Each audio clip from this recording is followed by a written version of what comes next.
Di sebuah rumah tua di sudut kota, saat malam merayap turun perlahan, bau aneh tiba-tiba menggerogoti udara.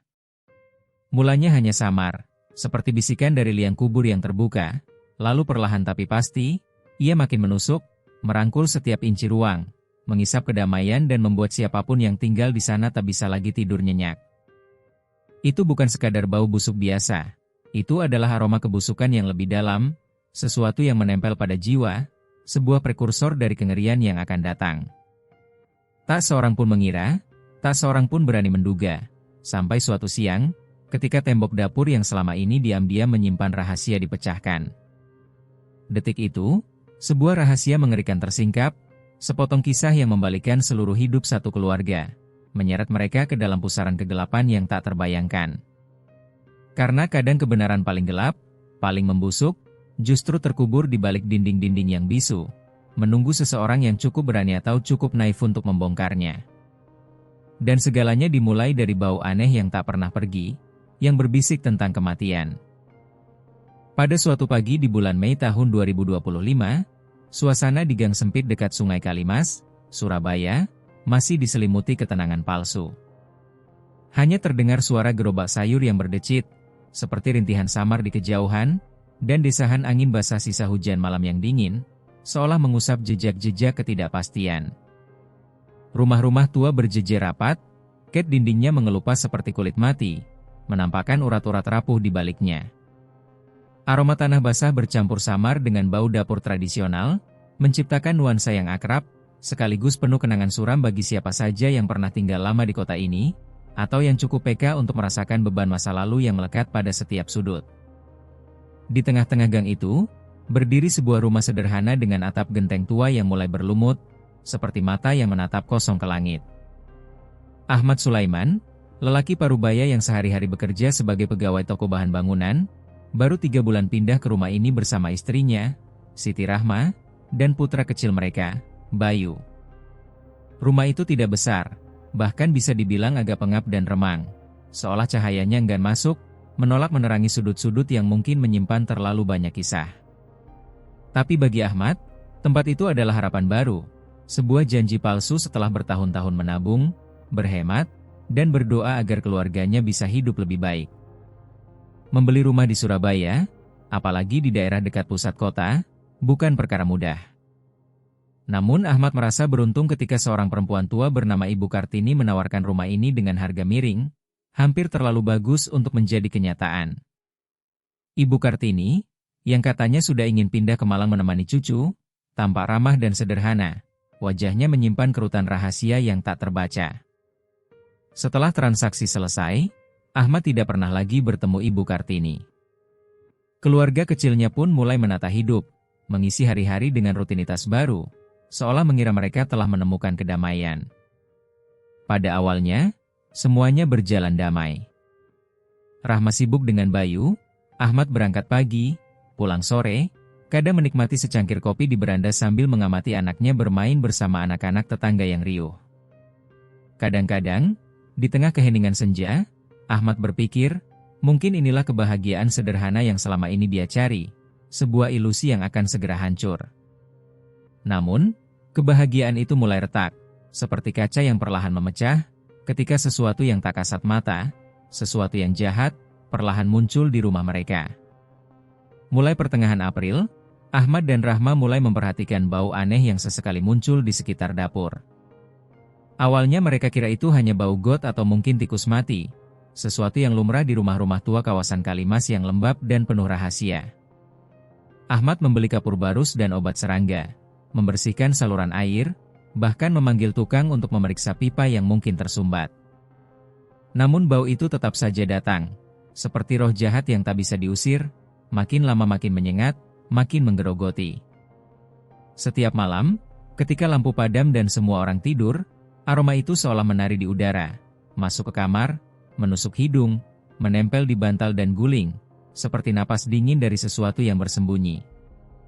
Beberapa malam, Rahma terpaksa membawa Bayu tidur di ruang depan karena tak tahan. Wajahnya pucat pasi oleh ketakutan. Warga sekitar, yang kebanyakan sudah mengenal rumah itu selama puluhan tahun, hanya menggeleng pelan ketika Ahmad menceritakan keluhannya. Rumah tua memang begitu, Mas Ahmad.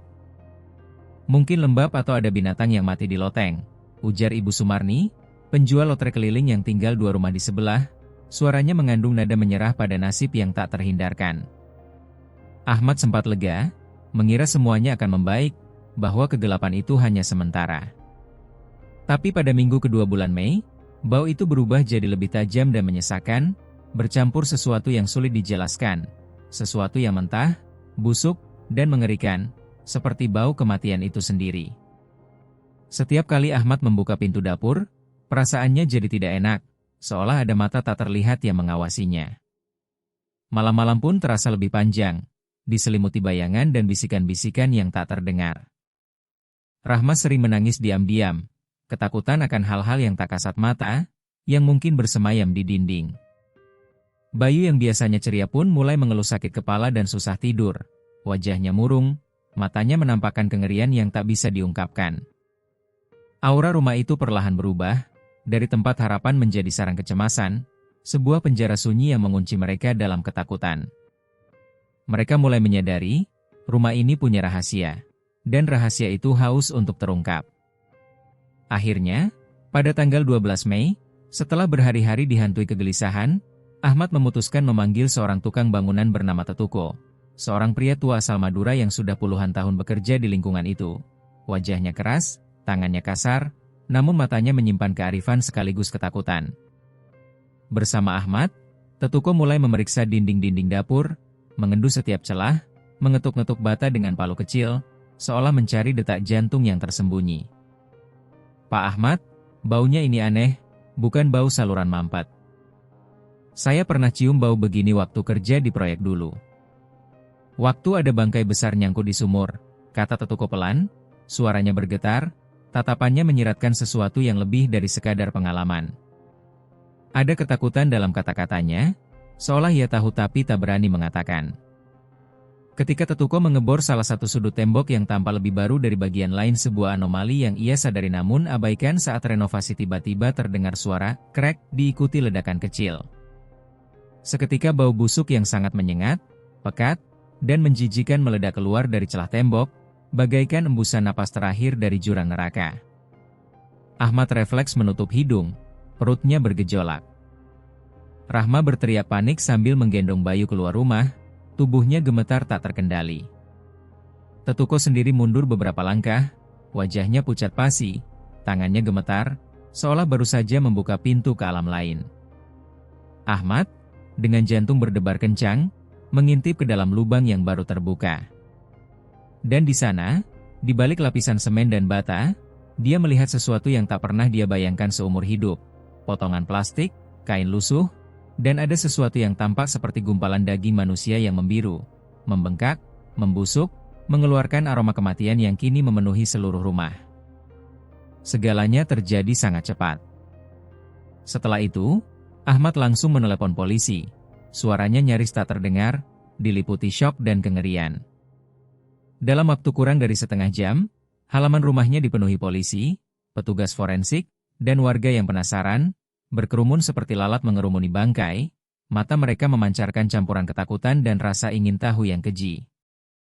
Rumah kecil di tepi Kalimas itu mendadak jadi pusat perhatian, jadi buah bibir, jadi tempat di mana rahasia besar selama ini tersembunyi, sebuah nisan yang bisu. Tidak ada yang menyangka di balik tembok sederhana itu tersembunyi kisah tragis, sebuah jeritan yang terbungkam, yang akan mengubah hidup banyak orang. Bau aneh yang selama ini mereka hirup ternyata adalah bau kematian.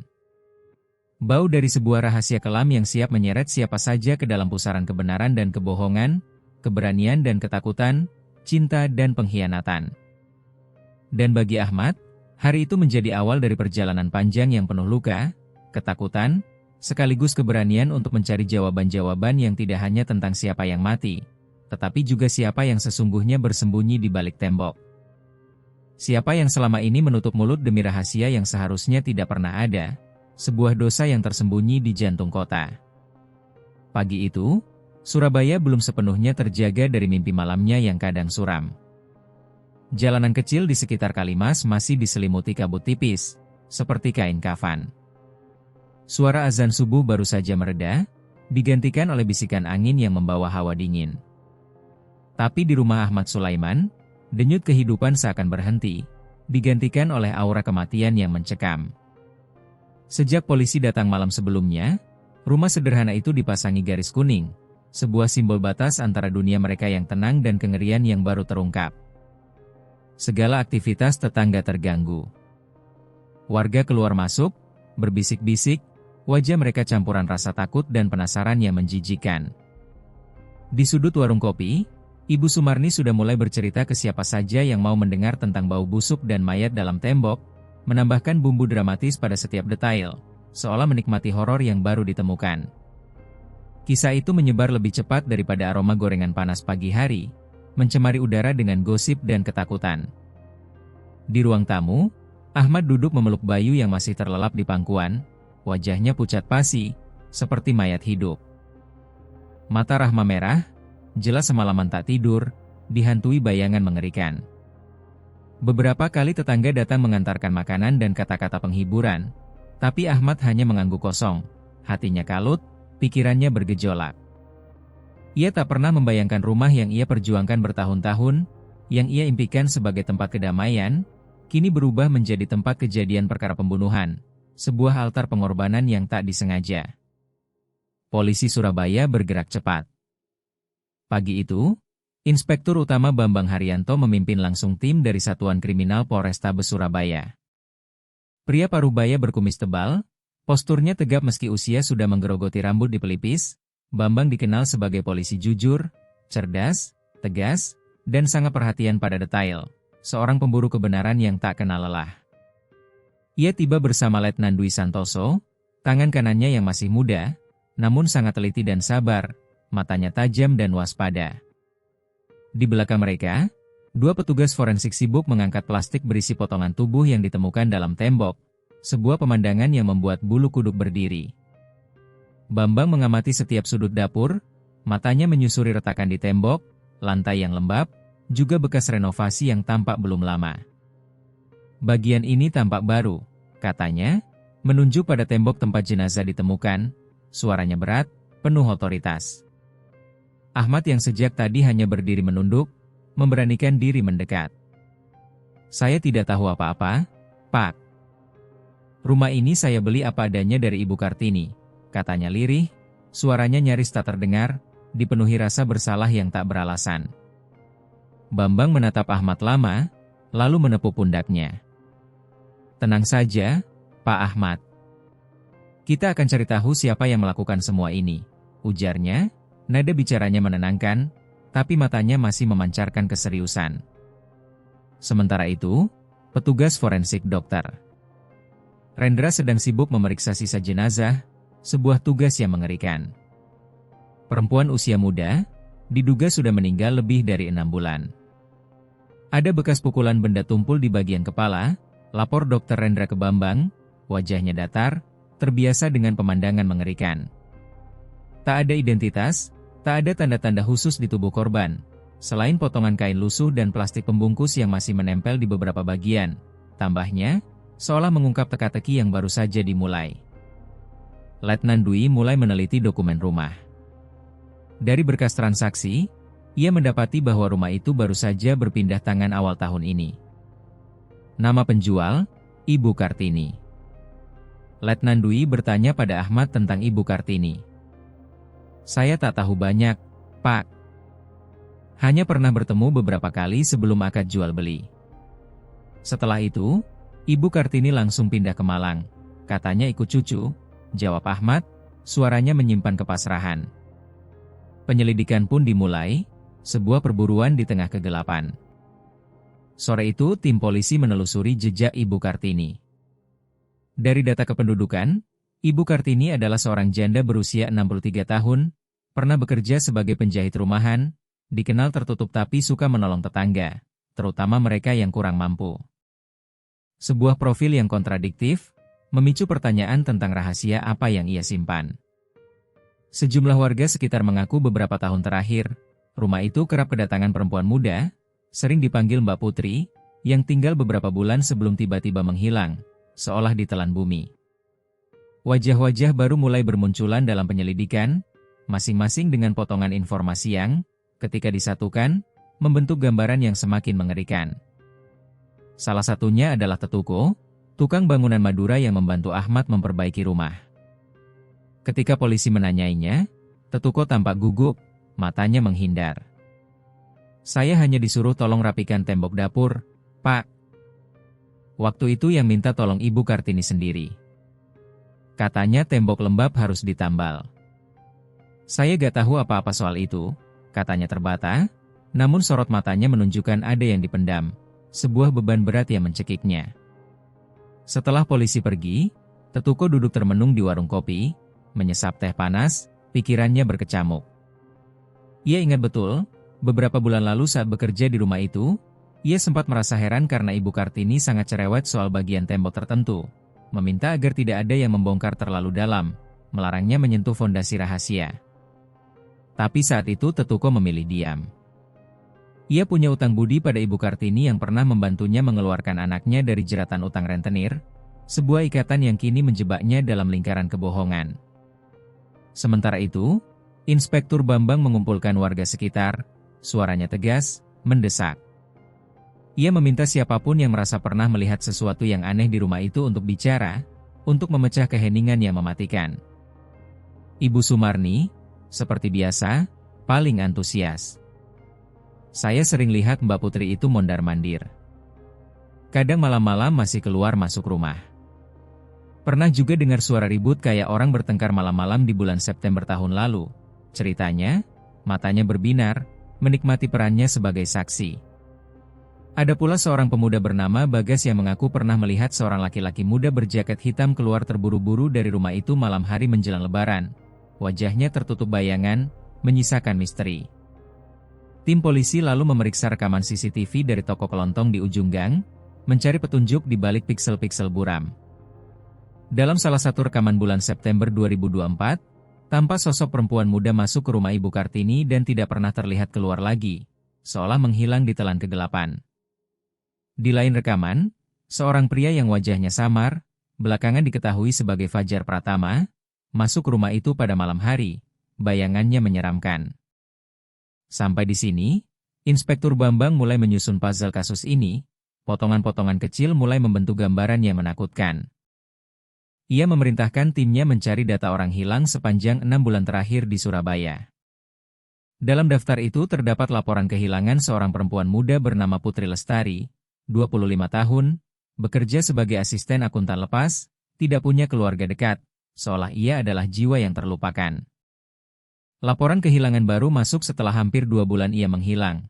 Itu pun dari teman kosnya, bukan keluarga, sebuah indikasi bahwa Putri adalah seseorang yang rentan, mudah menjadi mangsa. Segera tim forensik mencocokkan data biometrik dan barang-barang yang ditemukan di rumah dengan data Putri Lestari. Sedikit demi sedikit kebenaran mulai terungkap, seperti kerangka yang muncul dari kabut. Jasad yang ditemukan di balik tembok itu adalah Putri Lestari, terbungkam selamanya.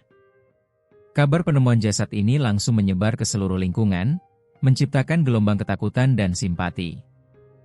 Banyak warga yang terkejut, terutama mereka yang mengenal Putri sebagai gadis pendiam, baik hati, tapi belakangan sering tampak gelisah, seolah membawa beban berat di pundaknya. Ahmad merasa semakin terhimpit. Ia cemas rumah yang baru saja dibeli akan dicap angker, dicurigai warga, tempat bersemayamnya arwah gentayangan. Tapi ia lebih cemas memikirkan anak istrinya yang kini setiap malam dihantui ketakutan, bayangan Putri Lestari yang mungkin masih bergentayangan di rumah mereka. "Pak Ahmad, rumah ini bukan salah Bapak. Ini takdir, dan mungkin Allah memang ingin kebenaran terbongkar," ujar Pak Lurah ketika datang menjenguk, mencoba menenangkan. Sementara itu, penyelidikan terus bergerak cepat, seperti predator yang memburu mangsanya. Inspektur Bambang berkoordinasi dengan Polres Malang mencari keberadaan Ibu Kartini. Dalam waktu singkat, tim berhasil menemui Ibu Kartini di sebuah rumah kontrakan kecil di Malang. Perempuan tua itu tampak lelah, rambutnya sudah hampir putih semua, tubuhnya kurus, seperti boneka usang yang tak berdaya. Awalnya ia menyangkal tahu apa-apa soal jenazah di rumah lamanya. "Saya tinggal sendiri, Pak.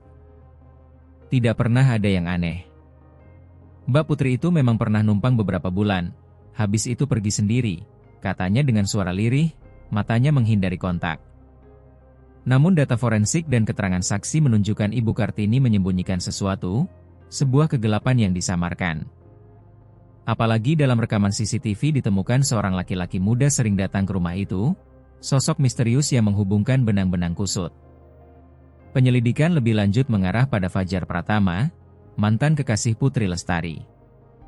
Fajar yang sehari-hari bekerja serabutan di Surabaya sempat beberapa kali dipanggil polisi tapi selalu berkelit, seperti belut licin yang tak bisa ditangkap. Supaya Tetuko makin kuat saat ia mulai merasa tak tenang melihat Ahmad sekeluarga hidup dalam kecemasan, dihantui oleh rahasia yang ia simpan. Pada suatu malam, Tetuko diam-diam meletakkan secari kertas kecil di bawah pintu rumah Ahmad, tangannya gemetar. Di kertas itu ia menulis, cek bagian tembok belakang dapur. Ada sesuatu yang berbeda. Jangan bilang siapa-siapa. Semoga Allah melindungi keluarga Bapak. Pesan anonim ini sampai ke tangan Inspektur Bambang yang semakin yakin ada keterlibatan lebih banyak orang dalam kasus ini, sebuah jaringan kejahatan yang tersembunyi. Di tengah investigasi yang menegang, warga sekitar mulai resah. Ada yang khawatir dengan reputasi lingkungan, takut harga rumah turun, ada pula yang waspada terhadap orang asing, paranoid. Ahmad harus menghadapi tekanan sosial. Anak-anak tetangga mulai menjauhi Bayu, seolah takut ketularan kutukan. Rahma sering ditanyai soal hantu di rumahnya, pertanyaan-pertanyaan yang mengikis kewarasannya. Namun Ahmad tetap memilih bertahan, percaya bahwa kebenaran pasti akan muncul dan keluarganya akan mendapatkan ketenangan lagi, sebuah keyakinan yang rapuh di tengah badai. Kisah hidup terus berjalan di tengah bayang-bayang kasus ini. Setiap sore Ahmad melihat Sungai Kalimas mengalir pelan, membawa segala kenangan dan rahasia Surabaya yang kotor. Di kejauhan, suara anak-anak bermain bola, para ibu menjemur pakaian, suara pengajian dari surau, semua itu seperti pengingat bahwa di balik setiap tragedi kehidupan akan terus berlanjut, seolah menertawakan penderitaan mereka. Tapi bagi Ahmad, Rahma, dan Bayu, malam-malam di rumah tua itu belum akan berakhir dalam ketenangan. Masih ada banyak pertanyaan yang harus dijawab. Siapa sebenarnya Fajar Pratama? Apakah Ibu Kartini benar-benar tahu? Dan yang paling menakutkan, apakah masih ada rahasia lain yang tersimpan di balik tembok tua, menunggu untuk ditemukan, sebuah bisikan dari masa lalu yang akan terus menghantui? Bagi Inspektur Bambang dan timnya, ini bukan sekadar kasus pembunuhan. Ini adalah pertarungan antara kebenaran dan kebohongan, antara keberanian dan ketakutan, antara tradisi diam dan tuntutan keadilan, sebuah pertempuran yang akan mengungkap sisi gelap manusia. Dan di tengah semua itu, hidup Ahmad Sulaiman dan keluarganya perlahan berubah, dari keluarga biasa menjadi saksi utama sejarah kelam yang tersembunyi di jantung kota Surabaya, sebuah takdir yang tak mereka minta. Sore mulai turun di Surabaya, gerimis tipis membasahi jalanan gang, menciptakan aroma tanah basah yang menenangkan, ironisnya. Tapi di hati Ahmad Sulaiman dan keluarganya, kedamaian itu terasa semakin jauh, seperti fata morgana yang menghilang. Setelah polisi memastikan rumah mereka sebagai tempat kejadian perkara, kehidupan sehari-hari berubah drastis, seperti terkutuk. Setiap langkah di rumah terasa berat, setiap sudut memancing kenangan yang kini bercampur ketakutan, bayangan Putri Lestari yang melayang di udara. Rahma yang sebelumnya dikenal sebagai ibu rumah tangga ceria, kini sering termenung di dapur, menatap bekas lubang di tembok tempat jasad Putri ditemukan. Matanya kosong, jiwanya terenggut. Bayu yang biasanya berlarian bersama anak-anak tetangga, kini lebih suka duduk diam di pangkuan Ahmad. Matanya kerap berkaca-kaca saat mendengar suara sirene polisi atau bisikan orang-orang di luar rumah, seolah ia merasakan penderitaan yang tak terlihat. Ahmad sendiri mulai dilanda keraguan besar. Apakah ia telah membawa keluarganya ke tempat terkutuk, sebuah lubang neraka yang tak berdasar? Namun ia menepi semua pikiran itu, memilih tegar demi istri dan anak, menjadi benteng terakhir mereka. Sementara itu, penyelidikan polisi terus berlanjut, tak kenal lelah, Inspektur Utama Bambang Haryanto semakin dalam menelusuri kasus ini. Ia menyusun tim kecil yang terdiri dari Letnan Dwi Santoso, beberapa penyidik muda, dan 2 ahli forensik. Bambang adalah polisi lama yang percaya bahwa setiap kasus, sekecil apapun, pasti meninggalkan jejak, sebuah benang merah yang bisa ditarik. Ia selalu memulai hari dengan berdoa di sudut ruang kerjanya, memohon petunjuk agar tidak salah langkah, agar kebenaran tidak luput dari genggamannya. Hari kedua setelah penemuan jasad, Bambang memanggil Ahmad ke kantor polisi untuk dimintai keterangan lebih lanjut.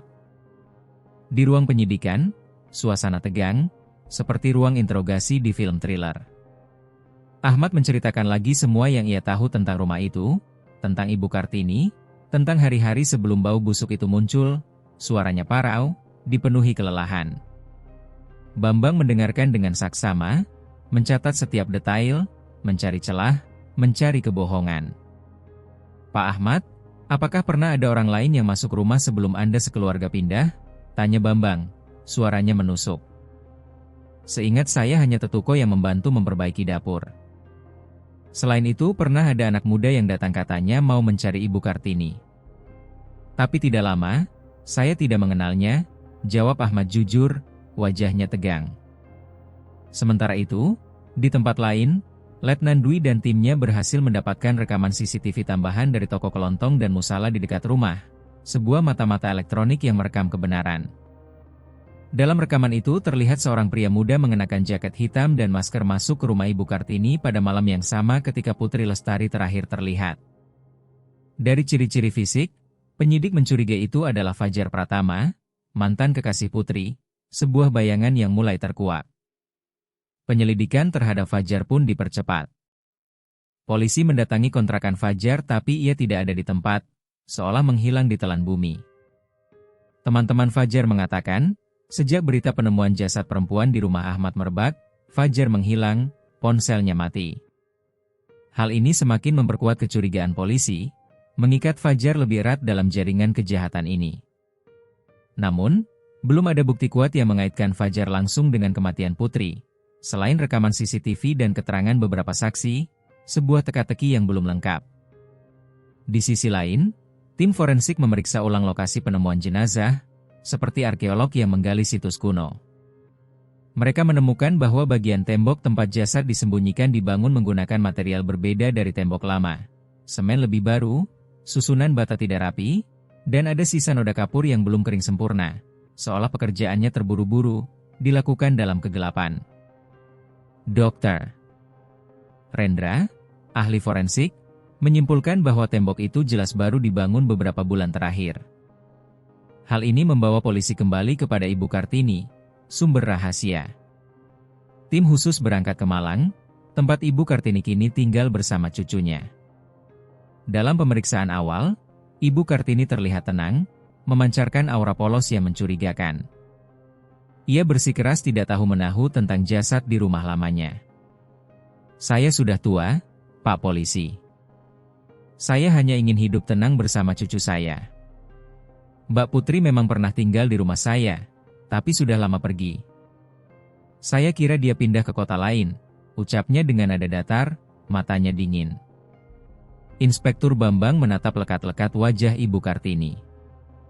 Ia tahu di balik kerut dan kelembutan seorang nenek terkadang tersembunyi rahasia besar, kegelapan yang disembunyikan dengan sempurna.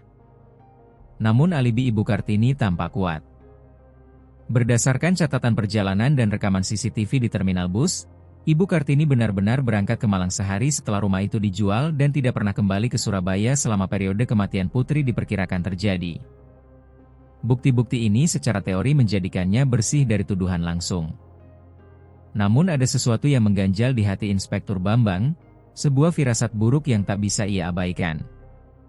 Ia kembali ke Surabaya, memanggil Ahmad dan Tetuko untuk diperiksa ulang, mengencangkan jeratnya. Ahmad tetap konsisten dengan keterangannya.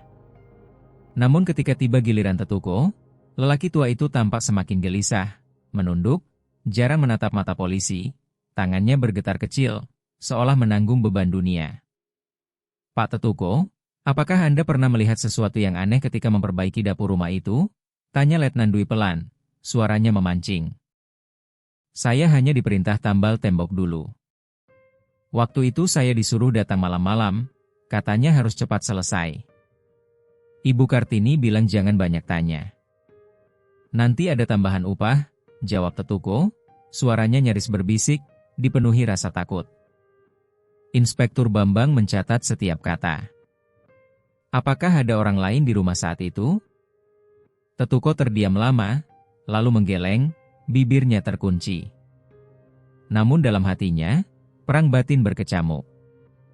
Ia ingat jelas malam itu ada suara perempuan menangis samar, tapi ia berpura-pura tidak dengar. Ia takut kehilangan kepercayaan Ibu Kartini, takut anaknya kembali terjerat masalah jika ia mencampuri urusan orang dewasa.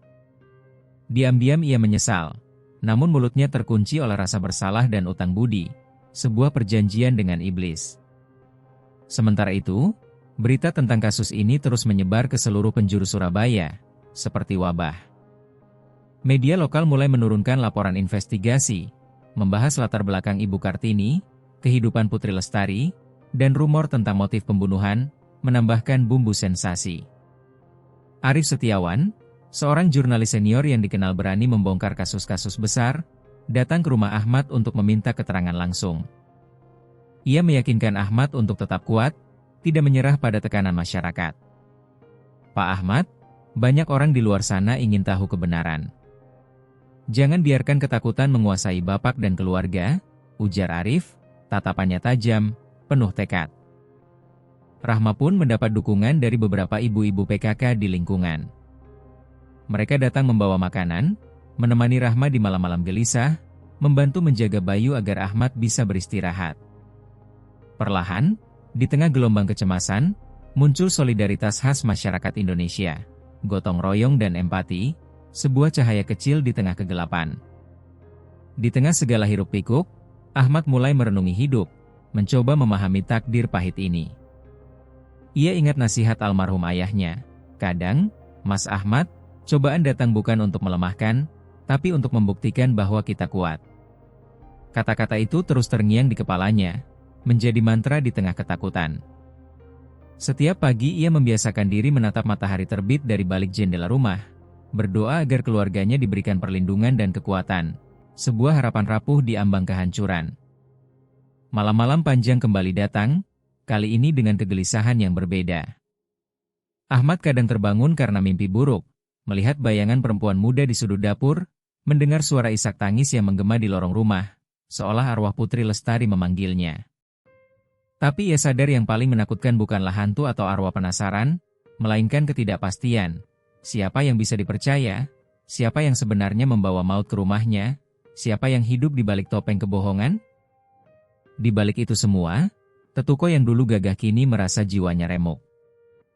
Ia mulai jarang keluar rumah, memilih diam di kamarnya, memandangi foto anaknya yang kini sudah bekerja di luar negeri. Setiap kali ia menutup mata, wajah Ibu Kartini dan suara samar Putri Lestari menghantui pikirannya, membelenggunya. Ia tahu kebenaran suatu saat pasti terungkap, tapi ia belum siap menjadi orang yang membukanya, takut akan konsekuensi yang akan datang. Sementara itu, penyelidikan tim polisi akhirnya menemukan celah, sebuah retakan kecil dalam dinding kebohongan. Setelah meneliti transaksi keuangan Ibu Kartini, terungkap bahwa ada transfer dana dalam jumlah besar dari rekening tak dikenal beberapa minggu sebelum Putri Lestari menghilang.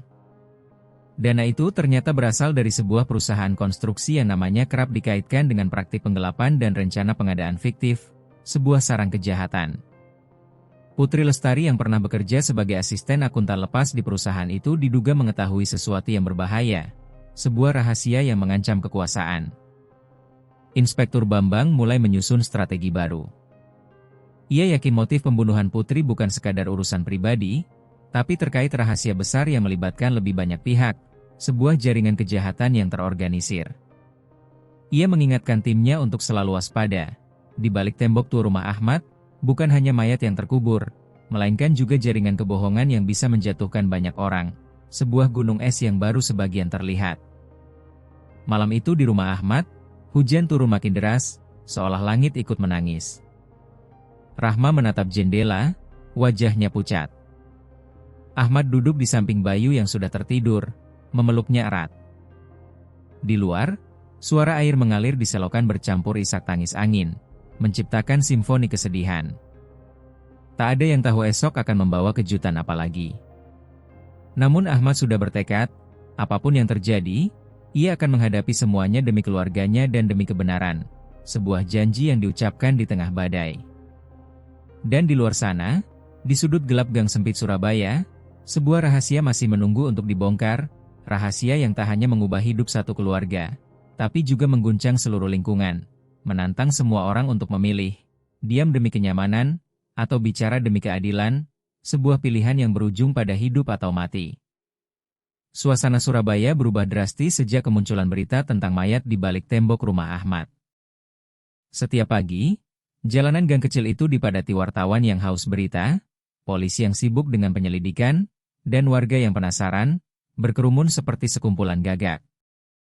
Rumah Ahmad Sulaiman, yang dulunya hanya dilirik sepintas sebagai rumah sederhana pinggir sungai, kini menjadi pusat perhatian, sebuah monumen tragedi. Ahmad merasa setiap gerak-geriknya diawasi, setiap sudut rumah terasa seperti panggung sandiwara.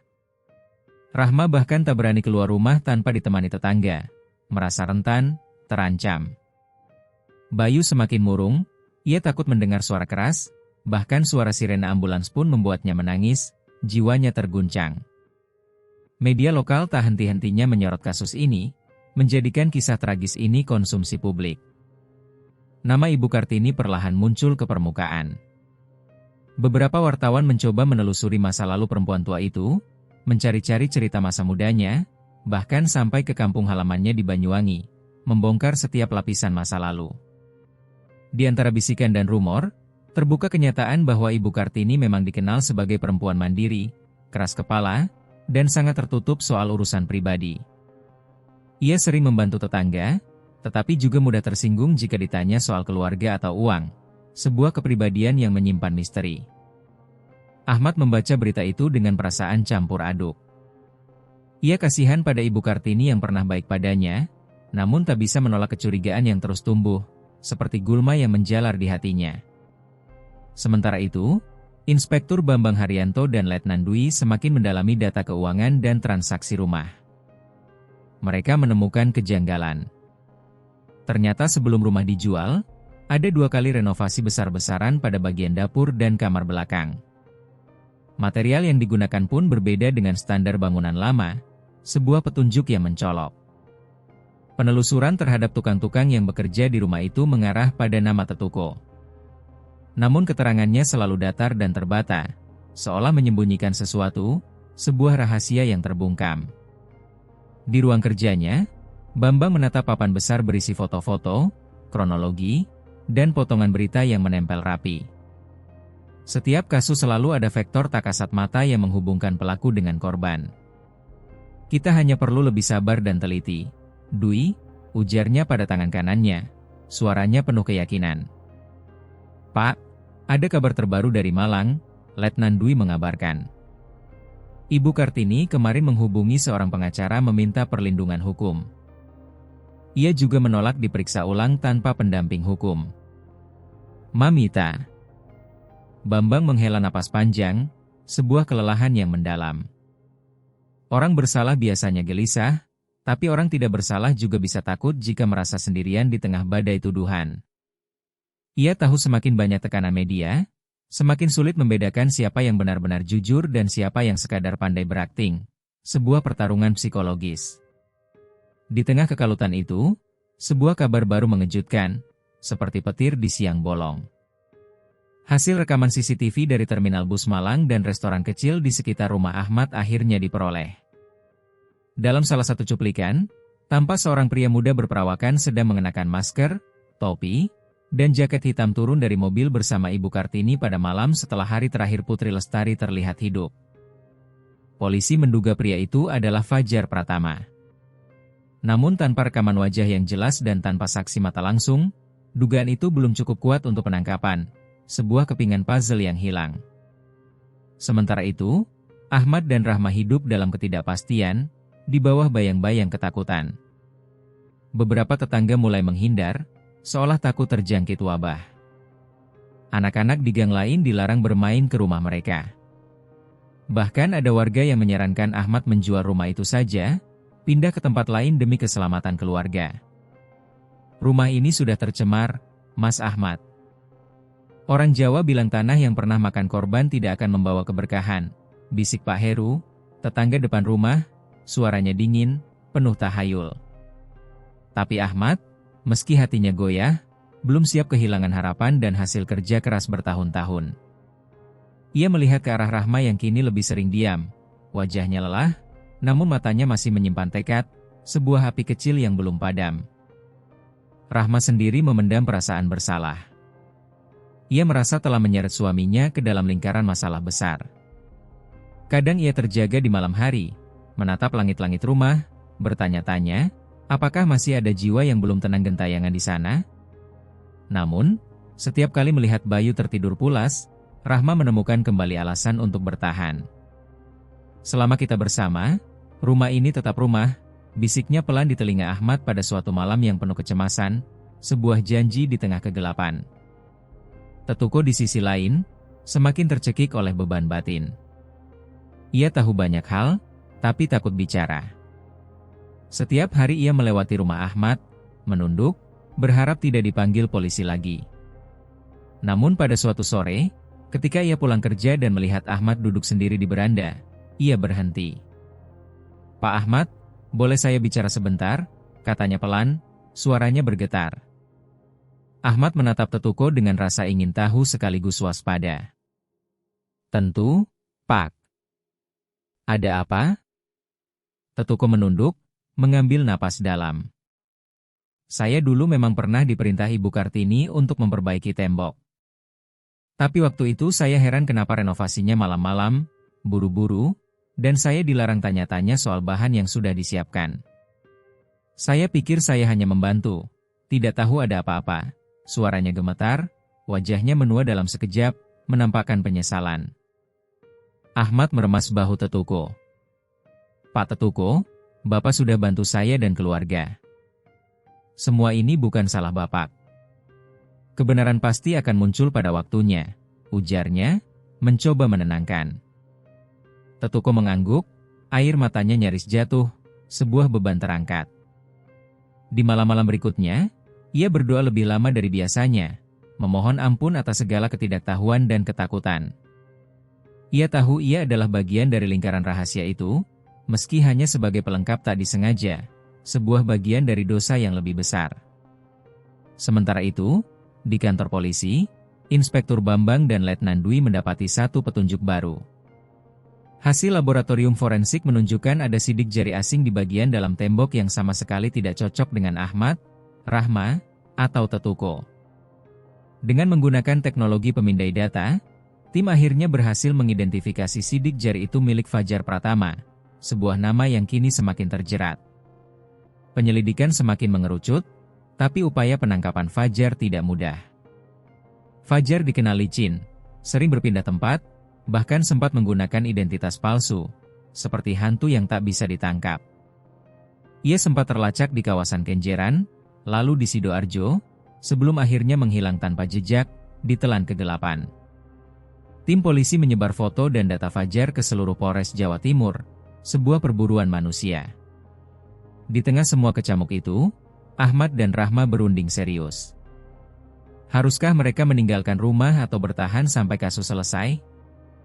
Bayu yang mendengar percakapan orang tuanya tiba-tiba memeluk ibunya erat. "Aku gak mau pindah, Bu. Ini rumah kita kan?" Suara polos itu menusuk hati Ahmad. Ia sadar rumah bukan hanya bangunan, tapi juga harapan, kenangan, dan kekuatan bertahan di tengah badai, sebuah jangkar di tengah lautan badai. Malam itu Ahmad menulis surat singkat untuk keluarganya sendiri, bukan untuk dikirim, tapi untuk menyimpan semangat. Ia menuliskan, "Rumah ini telah menjadi saksi banyak hal. Jika kita harus pergi, kita akan pergi bersama. Tapi kalau kebenaran bisa menahan kita di sini, aku ingin bertahan sampai semua terang benderang."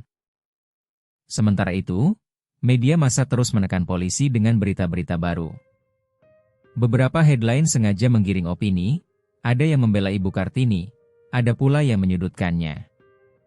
Arif Setiawan, sang jurnalis investigasi, menulis kolom khusus tentang pentingnya membedakan prasangka dan fakta.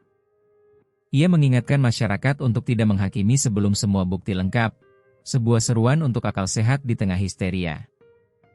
Hari-hari berikutnya dipenuhi kecemasan, menduga kebenaran semakin dekat, namun bayangan masa lalu dan rahasia yang terkunci di balik tembok masih menunggu untuk diungkap sepenuhnya. Sebuah kengerian yang belum selesai. Dan di antara semua itu, Ahmad, Rahma, dan Bayu terus bertahan dengan doa, dengan harapan, dan dengan kekuatan keluarga yang tak pernah padam. Sebuah oasis di tengah gurun ketakutan. Pagi itu, suasana di rumah Ahmad Sulaiman masih murung. Langit Surabaya mendung, suara azan subuh berlalu tanpa semangat. Rahma duduk di sudut dapur, matanya sembab. Bayu meringkuk di pangkuannya. Ahmad sendiri mengaduk secangkir kopi yang sudah dingin, pikirannya penuh tanda tanya. Setiap berita di televisi, setiap bisikan tetangga, setiap suara sepeda motor yang berhenti di depan rumah, semuanya terasa seperti bayangan ancaman yang menggantung, sebuah jaring yang perlahan merangkul mereka. Di kantor polisi, Inspektur Bambang Haryanto tak kalah tegang. Ia dan timnya terus mengumpulkan potongan-potongan informasi. Setelah sidik jari Fajar Pratama teridentifikasi pada sisa tembok dapur, perburuan terhadap pemuda itu menjadi prioritas utama. Data dari operator seluler menunjukkan ponsel Fajar sempat aktif di kawasan Terminal Purabaya, tapi setelah itu mati total, seolah Fajar telah lenyap. Pagi itu, Letnan Dwi datang dengan kabar baru. "Pak, ada informasi dari petugas keamanan terminal. Beberapa hari lalu mereka melihat seseorang mirip Fajar turun dari bus jurusan Sidoarjo, lalu menghilang ke arah pasar tradisional," lapornya. Bambang mengangguk serius. "Kirim tim ke sana, cek semua penginapan, tanyakan ke tukang ojek dan penjual di sekitar pasar. Orang seperti Fajar pasti meninggalkan jejak sekecil apapun." Tim polisi bergerak cepat. Foto Fajar tersebar ke berbagai polsek di Surabaya dan Sidoarjo. Seorang pedagang rokok di pasar akhirnya mengaku pernah melihat Fajar yang waktu itu membeli rokok dan bertanya tentang kamar sewa harian. Dari petunjuk itu, polisi menelusuri sebuah losmen tua di pinggir pasar. Namun ketika tim tiba, kamar Fajar sudah kosong. Ia hanya meninggalkan tas ransel usang berisi beberapa pakaian, uang receh, dan selembar foto lama. Foto Fajar bersama seorang perempuan muda, Putri Lestari, sebuah kenangan yang kini menjadi bukti. Di sisi lain, Ahmad dan Rahma harus menghadapi tekanan psikologis yang semakin berat. Beberapa malam, Rahma mengalami mimpi buruk. Ia bermimpi melihat Putri Lestari berdiri di sudut dapur.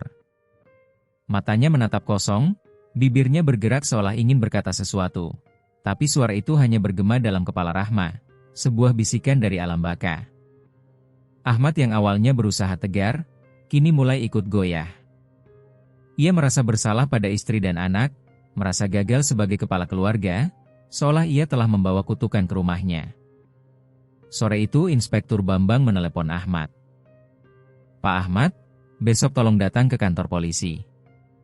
Kami perlu keterangan tambahan dan mungkin Anda bisa membantu kami mengingat detail-detail renovasi rumah yang pernah dilakukan Ibu Kartini atau tukang lain." Ahmad mengiyakan. Malam itu ia duduk lama di beranda, memandang aliran sungai Kalimas yang gelap, sebuah cermin bagi kegelapan hatinya. Tetuko lewat membawa sepeda tuanya. Kali ini Tetuko berhenti. Ia tampak ragu, tapi akhirnya duduk di samping Ahmad. "Pak Ahmad, ada sesuatu yang selama ini saya simpan," ujar Tetuko lirih. "Waktu saya diperintah memperbaiki dapur, saya sempat curiga. Bahan-bahan bangunan sudah disiapkan. Semua serba cepat. Bahkan saya dilarang masuk ke satu sudut tertentu di belakang dapur. Saya kadang dengar suara aneh malam-malam seperti orang menangis. Tapi saya pura-pura tidak tahu. Saya takut, Pak. Takut kehilangan pekerjaan. Takut anak saya kena masalah lagi." Suaranya parau, dipenuhi rasa bersalah. Ahmad menatap Tetuko dengan iba. "Pak Tetuko, semua ini sudah di luar kuasa kita. Kalau Bapak merasa ada yang harus disampaikan ke polisi, lakukanlah. Jangan biarkan diri Bapak tertekan lebih lama." Tetuko mengangguk. Malam itu juga ia menulis surat anonim kepada polisi, menceritakan apa yang ia alami. Surat itu diterima Letnan Dwi yang segera memeriksa ulang daftar pekerja bangunan dan mencocokkan jadwal renovasi dengan data pergerakan Fajar Pratama dan Ibu Kartini. Sebuah benang merah yang mulai terkuak. Sementara itu di Malang, Ibu Kartini menerima surat panggilan kedua dari polisi. Ia kali ini didampingi pengacara.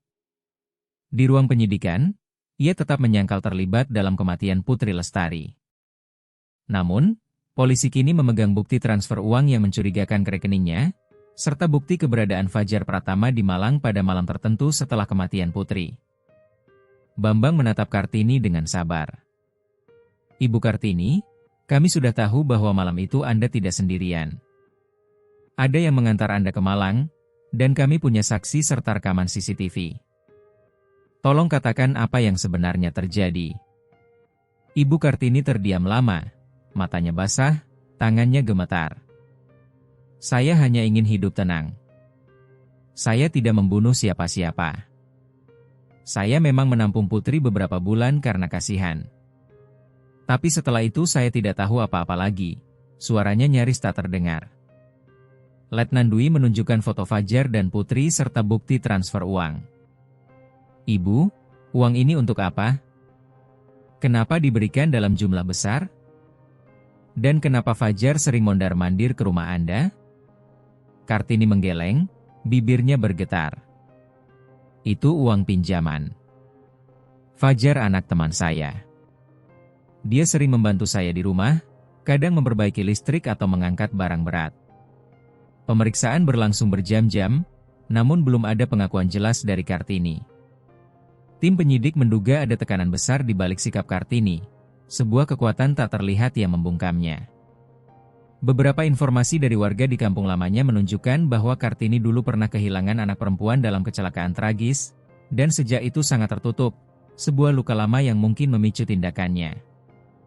Motif perlindungan, rasa bersalah, atau ketakutan semua masih menjadi misteri. Di Surabaya, Arif Setiawan, sang jurnalis, mulai menelusuri jalur keuangan Ibu Kartini dan Fajar. Ia menemukan adanya aliran dana dari sebuah perusahaan konstruksi yang pernah mempekerjakan Putri sebagai asisten akuntan lepas. Fakta ini memperkuat dugaan bahwa kematian Putri Lestari bukan sekadar urusan pribadi, tapi terkait dengan sesuatu yang jauh lebih besar. Mungkin penggelapan dana, mungkin skandal pajak, atau bahkan praktik pencucian uang, sebuah jaringan kejahatan ekonomi yang mengerikan. Ketika hasil investigasi ini dimuat di koran, suasana semakin panas. Warga Surabaya mulai berbicara tentang kemungkinan adanya jaringan besar di balik kematian Putri. Beberapa nama pejabat, pengusaha, dan tokoh masyarakat ikut disebut, menciptakan gelombang ketakutan dan kecurigaan. Ahmad merasa semakin terasing di rumah sendiri. Bukan hanya takut pada hantu masa lalu, tapi juga pada bayangan kekuasaan dan bahaya yang mengintai, sebuah ancaman yang tak kasat mata. Pada malam yang sama, Bayu jatuh sakit, demamnya tinggi. Rahma panik, membawa Bayu ke klinik terdekat dibantu tetangga. Saat dokter menenangkan Bayu, Ahmad merenung. Jika anaknya saja bisa begitu rentan oleh suasana rumah, bagaimana dengan masa depan keluarga mereka? Tapi Ahmad tahu menyerah bukan pilihan. Di hari berikutnya, tim polisi akhirnya menemukan titik terang. Sebuah rekaman CCTV lama dari toko bangunan kecil di dekat rumah Ahmad memperlihatkan Fajar membeli bahan bangunan pada minggu terakhir bulan September, tepat sebelum Putri menghilang. Fajar membawa semen, batu bata, dan cat. Penjual mengaku Fajar tampak gugup dan terburu-buru, seolah dikejar setan. Dengan data itu, polisi meyakini Fajar adalah pelaku utama yang membangun tembok baru untuk menyembunyikan jasad Putri Lestari. Penyelidikan semakin mengerucut. Surat penangkapan Fajar diterbitkan. Sementara itu, tekanan pada Ibu Kartini semakin berat. Di ruang penyidikan, ia akhirnya menangis. Saya hanya ingin Putri aman. Saya tak ingin dia celaka, tapi semua jadi kacau. Semuanya di luar kendali saya, lirihnya, sebuah pengakuan yang menyakitkan. Penyidikan belum selesai. Tapi satu hal kini jelas. Kematian Putri Lestari bukan hanya soal dendam atau cemburu, tapi rantai panjang rahasia yang melibatkan banyak orang. Di balik setiap tembok, setiap lapisan kebohongan, ada jejak yang tersembunyi, dan satu demi satu kebenaran mulai terkuak. Ahmad, Rahma, dan Bayu akhirnya memutuskan tetap bertahan di rumah, meski ketakutan masih membayangi. Setiap malam mereka berdoa agar badai segera berlalu, sebuah permohonan tulus di tengah kegelapan. Di luar, suara Sungai Kalimas tetap mengalir, membawa bisikan sejarah dan harapan bahwa pada akhirnya cahaya akan menembus kegelapan, dan semua rahasia akan menemukan jalannya ke permukaan. Sore yang suram menyeliputi gang kecil di pinggiran Sungai Kalimas, Surabaya. Udara terasa berat, awan gelap menutupi matahari, seolah alam pun berduka. Rumah Ahmad Sulaiman masih dilingkari garis polisi, namun kehidupan perlahan mencoba kembali seperti semula, sebuah perjuangan yang berat. Bayu sudah mulai pulih dari demam. Meski masih sering terbangun di malam hari karena mimpi buruk, Rahma menata rumah dengan diam-diam menutupi bekas lubang tembok dengan kain batik lama, berusaha membuat dapur terasa rumah lagi, mengusir bayangan mengerikan. Namun, setiap suara keras, setiap bisik-bisik dari luar jendela tetap mengingatkan mereka bahwa rumah itu kini adalah pusat segala kegelisahan, sebuah beban yang tak akan pernah hilang sepenuhnya. Di kantor polisi, Inspektur Bambang Haryanto tak kenal lelah. Timnya telah menyebar ke berbagai penjuru Surabaya dan Sidoarjo. Wajah Fajar Pratama terpampang di poster daftar pencarian orang, di pos ronda, warung kopi, dan dinding terminal, seperti buronan yang tak bisa bersembunyi. Hasil penelusuran keuangan semakin memperkuat kecurigaan. Fajar menerima transfer sejumlah besar uang dari rekening yang terkait dengan sebuah perusahaan konstruksi besar yang selama ini dikenal bersih, namun diam-diam dikabarkan terlibat dalam praktik kotor, sebuah topeng kemunafikan. Letnan Dwi Santoso, tangan kanan Bambang, baru saja kembali dari Malang. Ia melaporkan, "Pak, Ibu Kartini tampak sangat tertekan." Pengacaranya bahkan meminta agar pemeriksaan dilakukan lebih manusiawi. Kartini mulai mengaku bahwa ia memang menerima uang dari Fajar, tapi tidak tahu sumber aslinya. Ia hanya tahu Fajar sering datang membawa uang. Dan setiap kali itu terjadi, ia diminta merahasiakan semuanya, bahkan dari tetangga terdekat. Bambang mengangguk. Ia tahu tekanan pada Kartini bisa membawa jawaban, tapi juga bisa menghancurkan seseorang yang sudah rentan dan rapuh, sebuah dilema moral. Di sisi lain, ia tak bisa membiarkan rasa iba membutakan penegakan hukum. Teruskan pengawasan. Jangan sampai Fajar lolos keluar Jawa dan pastikan Kartini tetap dalam perlindungan kita. Tekanan dari luar bisa berbahaya, pesannya, suaranya tegas. Sementara itu, Ahmad yang mulai beradaptasi dengan status pemilik rumah penuh misteri, menerima kunjungan dari Pak Lurah dan beberapa tokoh masyarakat. Mereka mengadakan pertemuan kecil di beranda Ahmad. Di sana, untuk pertama kali Ahmad merasakan kekuatan komunitas. Para tetangga yang sebelumnya hanya berani berbisik di belakang, kini datang membawa makanan, membantu membersihkan halaman, bahkan menjaga Bayu saat Ahmad dan Rahma harus pergi ke kantor polisi. Pak Lurah berbicara pelan, "Mas Ahmad, musibah yang menimpa keluarga panjenengan adalah ujian untuk kita semua. Rumah ini bukan kutukan, tapi amanah. Kalau sampean butuh bantuan, jangan sungkan. Kita semua di sini keluarga." Kata-kata itu membuat Rahma menangis haru. Selama ini ia merasa sendiri dan terasing. Namun kini hatinya menghangat oleh dukungan tetangga, sebuah pelukan di tengah badai. Di balik itu, suplot Tetuko mencapai puncaknya. Tetuko sudah berhari-hari gelisah. Bahkan istrinya menegur karena ia jarang tidur, sering melamun, dihantui oleh rahasia yang ia simpan. Pada suatu malam, ia memberanikan diri menemui Inspektur Bambang di kantor polisi. Dengan suara parau, ia menceritakan semua yang ia tahu tentang renovasi malam-malam, tentang suara aneh dari dapur, tentang ketakutannya kehilangan pekerjaan. Ia bahkan mengaku pernah melihat Fajar masuk rumah Ibu Kartini, membawa tas besar, dan meninggalkan rumah tengah malam dengan wajah tegang, seolah ia baru saja melakukan sesuatu yang mengerikan.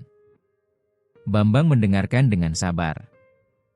Ia tahu dalam kasus seperti ini keberanian warga biasa seperti Tetuko sangat berarti. Ia berterima kasih lalu meminta Tetuko merahasiakan semuanya demi keamanan keluarganya. Pak Tetuko, terima kasih atas keberanian Anda. Terkadang satu suara jujur lebih berarti daripada 1000 bukti, ujar Bambang sebelum mengantar Tetuko pulang, sebuah penghargaan atas kejujuran. Tak lama setelah pengakuan itu, tim penyidik menemukan rekaman CCTV baru dari sebuah warung kopi di dekat stasiun kereta. Di sana Fajar terlihat duduk bersama seorang pria berjas hitam yang dikenal sebagai Hasan Wirawan, nama yang selama ini tidak asing di dunia bisnis gelap Surabaya. Hasan pernah dipenjara karena penipuan dan dikenal sebagai makelar dokumen dan penyedia alibi bagi mereka yang ingin kabur dari kejaran hukum, sebuah sosok bayangan yang berbahaya. Percakapan Fajar dan Hasan terekam sebagian. Cukup untuk membuktikan bahwa mereka merancang skenario alibi bagi Kartini agar bisa bersih dari kasus ini. Bukti ini mengubah arah penyidikan. Inspektur Bambang menyadari bahwa kematian Putri Lestari adalah puncak dari gunung es. Ada sindikat besar yang menggunakan rumah-rumah tua sebagai tempat mencuci uang, memalsukan dokumen, dan menutupi kejahatan, sebuah jaringan kejahatan terorganisir yang mengerikan. Putri yang diketahui pernah bekerja sebagai asisten akuntan di perusahaan konstruksi tersebut, kemungkinan besar mengetahui rahasia besar, dan itulah sebabnya ia harus dibungkam, dibunuh demi menjaga rahasia. Di tengah ketegangan itu, Ahmad dan Rahma mulai menemukan kekuatan dari doa dan solidaritas. Ahmad lebih sering ke masjid, bertemu tetangga, dan membangun jembatan kepercayaan yang sempat runtuh. Rahma yang semula ingin pindah, kini mulai menerima bahwa rumah ini adalah bagian dari perjalanan mereka. Mereka berdiskusi setiap malam tentang apa yang akan dilakukan jika kebenaran sudah terungkap. Ahmad berkata, mungkin Allah menempatkan kita di sini bukan untuk dihukum, tapi untuk menjadi saksi dan pembawa terang, sebuah keyakinan baru. Sementara itu, polisi memperluas penyelidikan ke kantor perusahaan konstruksi yang menjadi sumber dana Fajar. Di sana mereka menemukan beberapa dokumen keuangan yang dimanipulasi, serta catatan transfer besar ke beberapa rekening tak dikenal. Semua terkait dengan nama-nama bayangan yang selama ini hanya muncul dalam rumor. Hasan Wirawan, Fajar Pratama, dan beberapa boneka pemilik rumah di Surabaya dan Malang, sebuah jaringan yang semakin terlihat. Di Malang, Kartini akhirnya mengakui bahwa ia memang menampung Putri karena kasihan. Putri datang dalam keadaan putus asa, dikejar dan diancam oleh orang-orang besar. Kartini mengaku Fajar sering datang menenangkan Putri. Namun makin lama hubungan mereka memburuk karena urusan uang dan ancaman. Saya tak pernah mengira akan ada mayat di rumah saya. Saya hanya ingin membantu. Tapi semuanya jadi bencana, lirik Kartini pada Inspektur Bambang saat pemeriksaan, sebuah pengakuan yang penuh penyesalan. Hati Bambang terenyuh. Tapi ia tahu tugasnya adalah mencari kebenaran, bukan sekadar simpati. Dengan bukti-bukti baru, CCTV warung, transfer uang, pengakuan Tetuko, dan jejak digital, ia semakin yakin Fajar dan Hasan terlibat dalam jaringan kejahatan yang lebih besar dari sekadar pembunuhan, sebuah konspirasi yang mengerikan. Hari-hari di rumah Ahmad kembali terasa berbeda. Kini Ahmad dan Rahma berani membuka jendela lebih lebar, menyapa tetangga dengan senyum, membiarkan Bayu bermain di halaman dengan anak-anak lain. Mereka sadar luka di rumah mereka belum sembuh. Tapi perlahan hidup mulai bersemi kembali, sebuah harapan di tengah kehancuran. Namun di malam hari, ketika semuanya sunyi, Ahmad masih suka duduk sendiri di dapur memandangi tembok yang kini kosong. Di sanalah segalanya bermula dan akan berakhir, sebuah kisah tentang keberanian, ketakutan, dan suara-suara tembok yang akhirnya bersedia berbicara pada mereka yang berani mendengarkan, sebuah kesaksian yang abadi. Pagi di Surabaya terasa berbeda. Setelah berhari-hari diliputi kecemasan, keluarga Ahmad mulai bisa merasakan angin sejuk berhembus di sela jendela, sebuah tanda harapan. Namun, di luar rumah, roda penyelidikan terus berputar, menelusuri jejak-jejak kejahatan yang semakin rumit. Nama Fajar Pratama kini menjadi pembicaraan di hampir setiap warung kopi, masjid, hingga grup WhatsApp warga. Polisi, media, dan masyarakat seolah berpacu dengan waktu. Siapa yang lebih dulu menemukan kebenaran di balik misteri tembok berdarah? Di markas polisi, Inspektur Bambang Haryanto mengadakan rapat darurat bersama timnya. Letnan Dwi Santoso membuka presentasi dengan bukti-bukti baru. Bapak-bapak, hasil forensik dari laboratorium sudah keluar. Pada sisa kain pembungkus jasad Putri ditemukan bercak darah dan sidik jari yang cocok dengan Fajar Pratama. Tak hanya itu, di bagian dalam tembok ada serpihan kuku korban. Kemungkinan besar Putri sempat berusaha melawan sebelum akhirnya tewas. Bambang mengangguk menahan emosi. Ini artinya Fajar bukan sekadar membantu menyembunyikan mayat, dia pelaku utama. Tapi kenapa? Apa motif yang sesungguhnya? Letnan Dwi melanjutkan, Bapak Arif Setiawan, jurnalis investigasi itu, membawa satu catatan penting.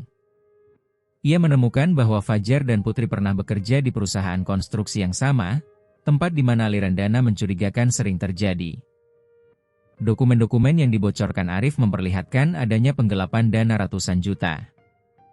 Sebagian mengalir ke rekening Fajar, sebagian ke beberapa nama lain yang diduga sebagai boneka sindikat.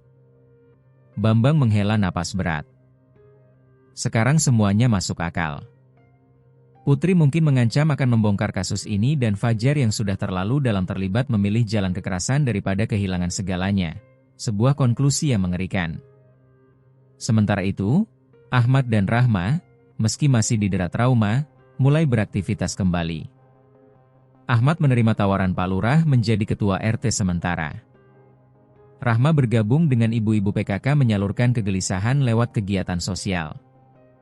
Setiap sore mereka duduk bersama di beranda, membicarakan kehidupan sebelum badai datang, mencoba merajut kembali jalinan persahabatan yang sempat robek oleh prasangka dan ketakutan.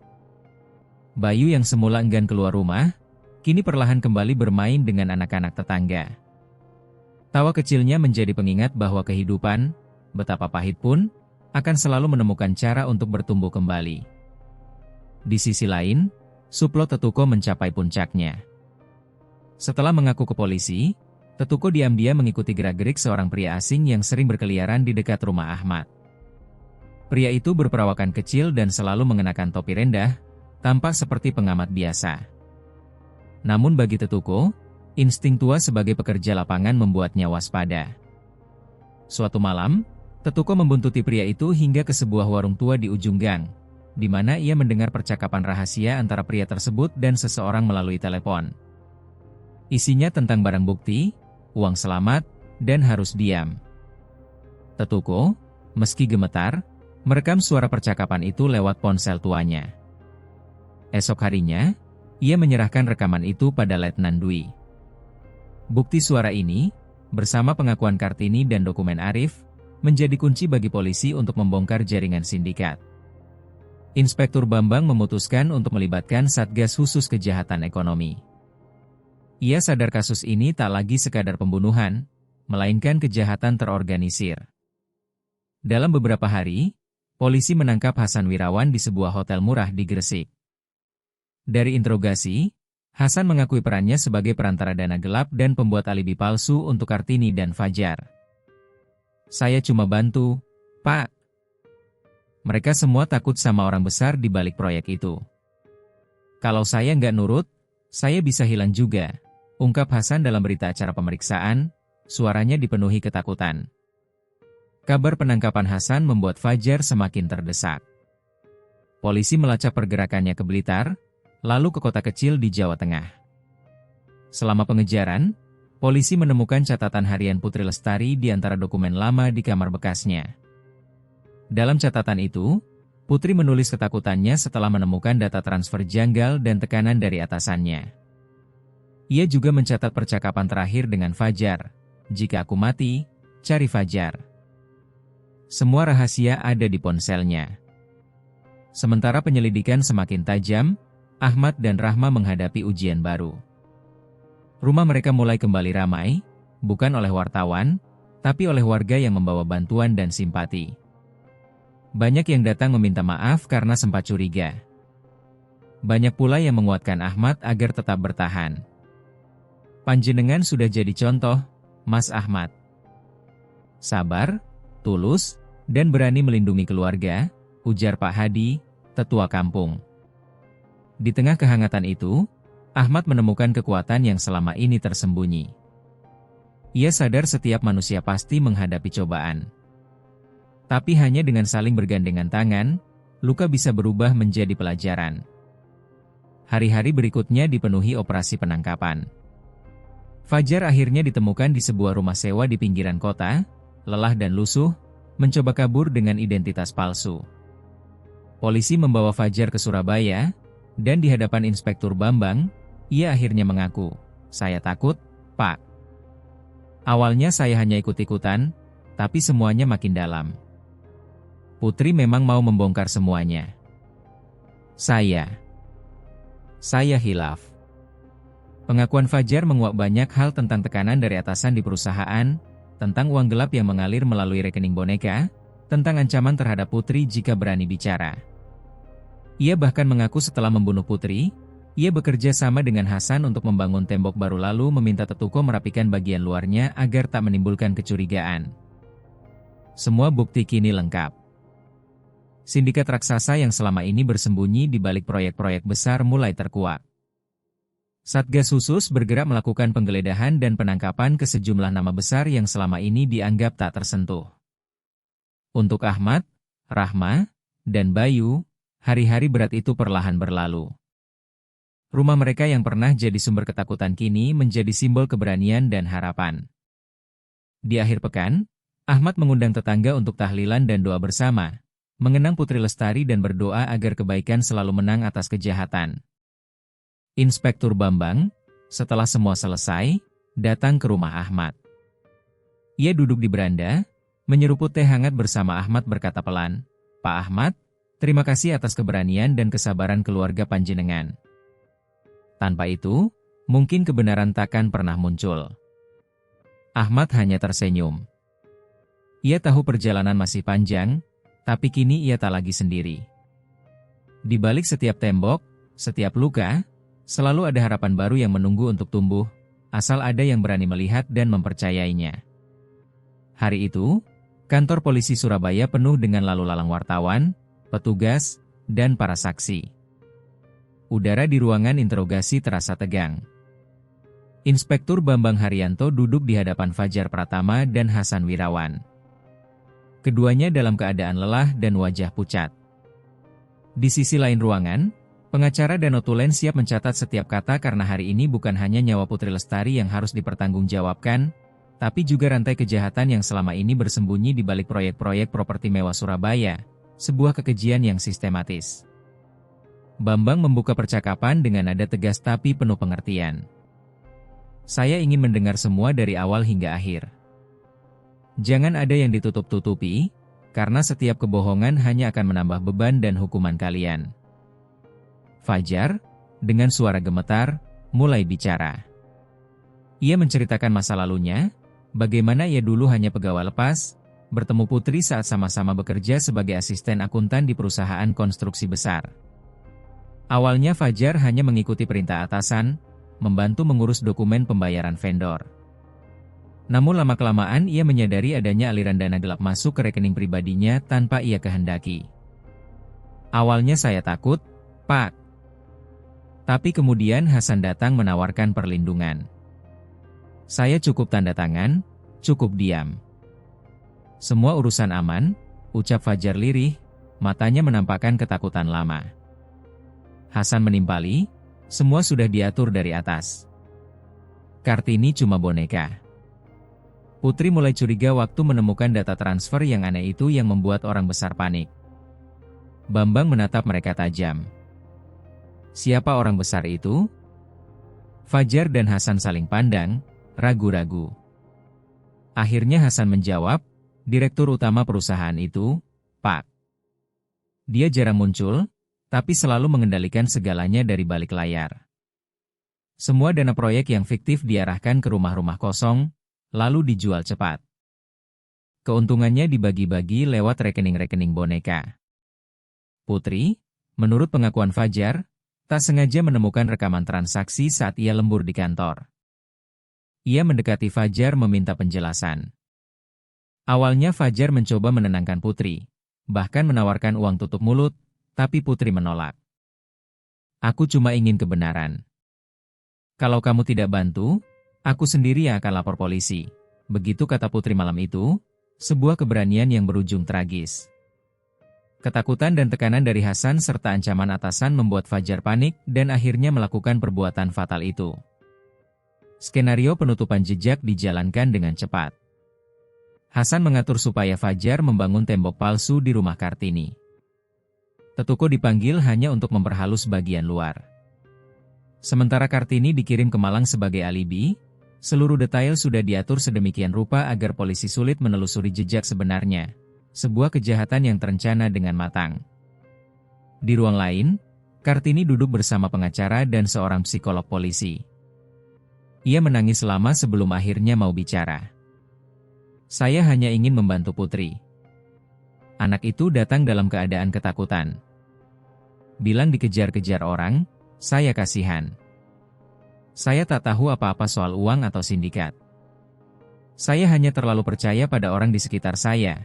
Dan itu kesalahan saya, ujarnya, sebuah pengakuan yang penuh penyesalan. Psikolog menenangkan Kartini berkata lembut, ibu sudah berusaha menolong. Kadang kebaikan bisa menjadi senjata makan tuan. Tapi hari ini kebenaran harus didahulukan. Pengakuan lengkap Fajar dan Hasan membuat polisi punya cukup bukti menyeret nama-nama besar di dunia properti Surabaya. Satgas khusus kejahatan ekonomi bergerak cepat. Sejumlah rumah mewah, apartemen, dan rekening dibekukan.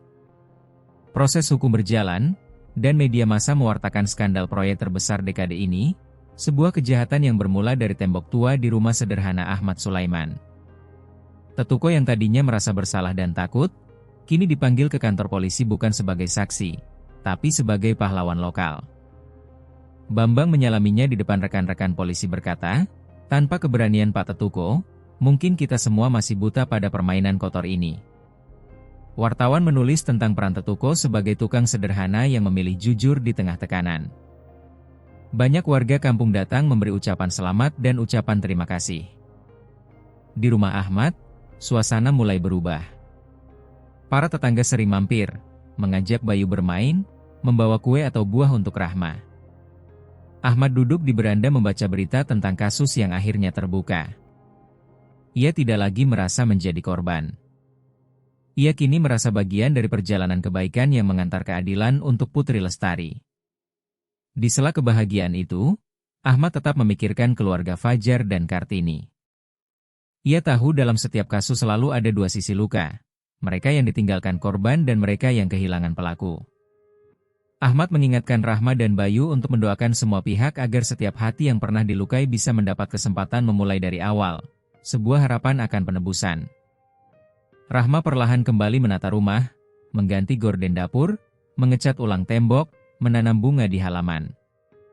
Kita tak akan pernah lupa, tapi kita bisa memilih untuk memaafkan dan melangkah maju, katanya pada Ahmad suatu sore yang cerah. Ketika malam tiba, keluarga kecil itu berkumpul di ruang tengah, berdoa untuk Putri Lestari, untuk yang rentan, untuk Fajar dan Hasan, dan untuk semua korban kebohongan di dunia ini. Ahmad memeluk Rahma dan Bayu erat-erat, merasa beban di pundaknya mulai terangkat. Dalam jurnal pribadinya, Ahmad menulis, terkadang kebenaran memang menyakitkan, tapi lebih baik memeluk luka daripada hidup dalam bayang-bayang ketakutan. Tembok yang dulu menutupi rahasia kini menjadi saksi keberanian. Dan setiap keluarga di Surabaya tahu, rumah sekecil apapun bisa menjadi tempat lahirnya kebenaran. Dan di malam itu, di Surabaya yang mulai sepi, angin Kalimas berhembus pelan membawa bisikan baru bahwa di balik setiap luka ada harapan. Di balik setiap tembok, ada cahaya yang menunggu untuk terbit. Setelah minggu-minggu penuh ketegangan, Surabaya akhirnya perlahan kembali bernapas. Media kini lebih banyak memberitakan proses hukum sindikat raksasa daripada sekadar kisah mengerikan di balik tembok rumah Ahmad Sulaiman. Para tersangka utama sudah ditahan dan aparat kepolisian mendapat pujian besar. Namun kehidupan orang-orang yang terlibat langsung dalam kasus ini justru baru saja memulai perjalanan pemulihan panjang. Di rumah Ahmad, suasana jauh berbeda dari bulan-bulan sebelumnya. Warga kampung semakin akrab. Anak-anak kembali bermain di halaman. suara tawa dan panggilan ibu-ibu PKK memenuhi udara. Ahmad dan Rahma mendapat undangan dari Pak Lurah untuk berbicara di pengajian kampung tentang makna sabar dan kekuatan keluarga menghadapi cobaan. Ahmad yang awalnya menolak karena masih merasa trauma, akhirnya setuju setelah melihat Rahma justru menjadi lebih kuat. Di pengajian itu, Ahmad duduk di depan para tetangga, suaranya gemetar tapi tegas. Saya tidak pernah membayangkan rumah kecil kami akan jadi saksi peristiwa besar. Tapi yang ingin saya bagikan bukan rasa takut atau marah, melainkan keyakinan bahwa kebersamaan dan kejujuran selalu lebih kuat daripada fitnah dan prasangka. Ia menceritakan tentang malam-malam panjang di dapur, tentang Bayu yang menangis ketakutan, tentang Rahma yang menenangkan keluarga dengan doa dan kerja keras. Rahma menambahkan, saya pernah berpikir pindah, meninggalkan semua ini. Tapi setiap kali saya melihat Bayu tertawa bersama teman-temannya, saya sadar rumah bukan sekadar bangunan. Rumah adalah hati yang berani menerima luka dan memaafkan. Kata-kata Ahmad dan Rahma membuat suasana haru. Banyak ibu-ibu meneteskan air mata. Beberapa bapak mengangguk setuju. Sejak saat itu, keluarga Ahmad bukan lagi korban, tapi menjadi contoh kekuatan keluarga sederhana di tengah badai. Di kantor polisi, Inspektur Bambang Haranto duduk sendirian di ruang kerjanya. Ia menatap berkas-berkas kasus yang baru saja ditutup. Pikirannya melayang, ada rasa bangga, tapi juga kelelahan dan sedikit duka. Ia tahu tugas polisi bukan hanya menangkap pelaku, tapi juga menjaga kepercayaan masyarakat, membangun kembali apa yang sempat hancur karena rasa takut dan fitnah. Letnan Dwi masuk pelan membawa secangkir kopi. Pak, ada undangan dari kampung Ahmad Sulaiman. Mereka ingin Bapak dan tim hadir di acara tasyakuran. Banyak warga ingin berterima kasih secara langsung. Bambang tersenyum lelah. Dwi, kadang saya berpikir kita ini manusia biasa. Bisa salah, bisa lelah, bisa takut. Tapi selama kita tidak menyerah pada kebenaran, insya Allah setiap langkah kecil kita akan punya makna. Ia memutuskan untuk hadir mengajak seluruh tim penyidik. Sementara itu, Tetuko yang dulu sering merasa bersalah, kini justru menjadi sosok dihormati di kampung. Ia diundang menjadi narasumber di acara pengajian, menceritakan pengalamannya sebagai tukang kecil yang memilih berkata jujur. Dalam setiap kesempatan Tetuko selalu berkata, kadang rasa takut membuat kita diam, tapi ketika hati sudah penuh dengan doa, kita akan diberi keberanian untuk berkata benar walau risiko besar menanti. Ibu Kartini, setelah proses panjang, diputuskan oleh hakim untuk menjalani hukuman percobaan dengan rehabilitasi psikologis. Banyak warga simpati padanya, terutama setelah tahu Kartini benar-benar tidak terlibat langsung dalam pembunuhan dan hanya menjadi korban dari permainan orang lain yang lebih kejam. Ahmad dan Rahma, bersama beberapa ibu-ibu kampung, beberapa kali mengunjungi Kartini, menghiburnya dengan cerita dan makanan rumahan. Bayu yang dulu trauma berat, perlahan mulai pulih berkat dukungan keluarga dan lingkungan. Ia kembali ke sekolah. Tak lagi malu saat teman-teman bertanya tentang rumah yang dulu jadi berita. Bahkan ia beberapa kali membanggakan ayah dan ibunya karena berani membantu polisi dan membuat kampung jadi aman. Sementara itu, Arif Setiawan, jurnalis yang setia mengawal kasus ini, menulis editorial menyentuh, kebenaran memang tidak pernah murah, tapi kejujuran dan keberanian warga kecil seperti Ahmad, Rahma, dan Tetuko menjadi api kecil yang menyalakan harapan. Di tengah gelapnya dunia kejahatan terorganisir. Mereka tidak hanya mengungkapkan fakta, tapi juga mengingatkan kita semua bahwa kebaikan selalu menemukan jalan untuk menang. Dalam sebuah acara tasyakuran di kampung, seluruh warga berkumpul di halaman rumah Ahmad. Tenda sederhana didirikan, makanan tradisional berderet di meja panjang, dan anak-anak memainkan rebana sambil bernyanyi lagu-lagu daerah. Ahmad, Rahma, dan Bayu duduk berdampingan menerima ucapan selamat, pelukan hangat, dan ucapan syukur. Inspektur Bambang dan tim penyidik hadir dengan seragam lengkap. Dalam sambutannya, Bambang berkata, "Saya bukan siapa-siapa tanpa bantuan warga seperti panjenengan semua. Terima kasih sudah berani berkata jujur, membantu polisi, dan tidak menyerah pada ketakutan. Semoga kisah ini menjadi pelajaran bahwa setiap rumah di Indonesia punya peran dalam menjaga keadilan dan kebenaran. Tetuko diminta berpidato, hanya berkata singkat, "Saya tukang kecil, tapi hari ini saya merasa punya keluarga besar." Malam itu, di bawah lampu-lampu temaram, Ahmad memandang langit Surabaya. Ia tahu luka mungkin takkan pernah benar-benar hilang, tapi perlahan sembuh bersama doa, cinta, dan persaudaraan. Rumahnya kini bukan hanya milik keluarga Ahmad, tapi menjadi rumah bagi harapan seluruh kampung bahwa kebaikan, betapa kecil pun, akan selalu menang atas kejahatan.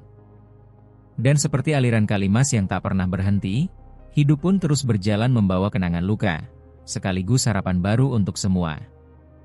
Beberapa bulan telah berlalu sejak kisah pilu berubah menjadi sumber harapan di kampung Kalimas terungkap dan pelaku utama ditahan. Surabaya memasuki musim penghujan, udara pagi semakin sejuk dan sungai Kalimas kembali mengalir tenang membawa cerita-cerita baru dalam bisikan arusnya. Di tengah kedamaian itu, rumah Ahmad Sulaiman kini benar-benar menjadi rumah harapan, bukan hanya untuk keluarganya, tapi juga untuk banyak orang yang pernah terluka. Setelah tasyakuran sederhana yang menghangatkan seluruh kampung, Ahmad dan Rahma merasakan satu panggilan hati yang tak bisa diabaikan.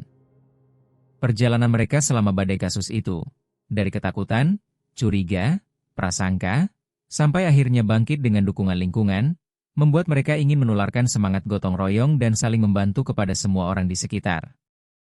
Rahma yang kini lebih percaya diri, mulai aktif membantu warga perempuan lain di kampung. Ia sering berkunjung ke rumah Busri, seorang penjual jamu yang ditinggal wafat suaminya dan harus membesarkan 2 anak sendiri. Busri sempat ditipu makelar tanah dan hampir kehilangan tempat tinggal. Rahma mengumpulkan ibu-ibu PKK, mengatur gotong royong membersihkan rumah Busri, menggalang donasi kecil dan bersama Ahmad membantu mengurus surat-surat ke kelurahan dan mencari jalan keluar dari jalan hukum. Kita semua pernah merasakan takut dan bingung. Tapi kalau kita bersama, insya Allah tidak ada masalah yang tidak bisa dihadapi, kata Rahma kepada Busri. Kata-kata itu terdengar sederhana, namun bagi Busri itu harapan baru. Ia kembali tersenyum. Anak-anaknya bersemangat ke sekolah lagi, dan tetangga-tetangga lain mulai percaya bahwa tidak ada yang benar-benar sendirian di kampung Kalimas. Gerakan kecil ini ternyata menular. Beberapa tetangga lain mulai ikut serta membantu menulis surat, mengantar warga ke puskesmas, mendampingi lansia mengambil bantuan sosial, atau sekadar menjadi teman bicara untuk mereka yang sedang kesusahan. Ahmad yang dulu sangat tertutup dan hanya fokus pada keluarganya sendiri, kini justru menjadi tempat bertanya bagi banyak orang. Pak Lurah mengapresiasi Ahmad dan Rahma. Bahkan sempat menyarankan mereka membentuk kelompok sukarelawan tetap di kampung. Ahmad menolak jadi ketua. Ia merasa lebih nyaman jika semua warga punya peran sama. Kita bukan siapa-siapa tanpa kebersamaan, Pak Lurah. Saya hanya ingin jadi bagian dari keluarga besar Kalimas, ujarnya rendah hati. Tetuko yang selama kasus berlangsung merasa bersalah dan penuh kecemasan, kini menjadi inspirasi bagi para tukang bangunan di kampung.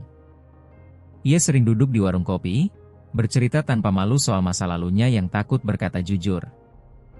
Jangan pernah tutup mata kalau ada yang aneh di proyek. Kadang satu suara kecil bisa menyelamatkan banyak nyawa, begitu nasihat Tetuko yang kini diingat banyak anak muda. Beberapa tukang muda mulai berani menegur mandor jika menemukan kejanggalan, bahkan membantu menegakkan keadilan di lingkungan sekitar, sebuah perubahan besar bagi komunitas pekerja yang biasanya diam demi keamanan pekerjaan. Banyak malam, Ahmad, Rahma, dan Bayu duduk bersama di beranda membicarakan masa-masa sulit yang sudah lewat. Bayu yang dulu trauma berat, kini sudah lebih ceria. Ia sering menggambar rumah mereka dengan pohon besar, sungai di sebelah, dan gambar anak-anak tertawa di halaman. Ini rumah kita, Pak, Bu. Tempat semua orang bisa datang kalau butuh bantuan, katanya polos. Ahmad memeluk anaknya, merasa haru dan bangga. Suatu sore, Rahma mengumpulkan ibu-ibu di rumah Ahmad. Ia mengadakan kelas menulis sederhana, mengajarkan ibu-ibu cara menulis surat pengaduan ke instansi pemerintah, atau sekadar menuangkan perasaan dalam tulisan. Dulu saya malu dan takut bersuara.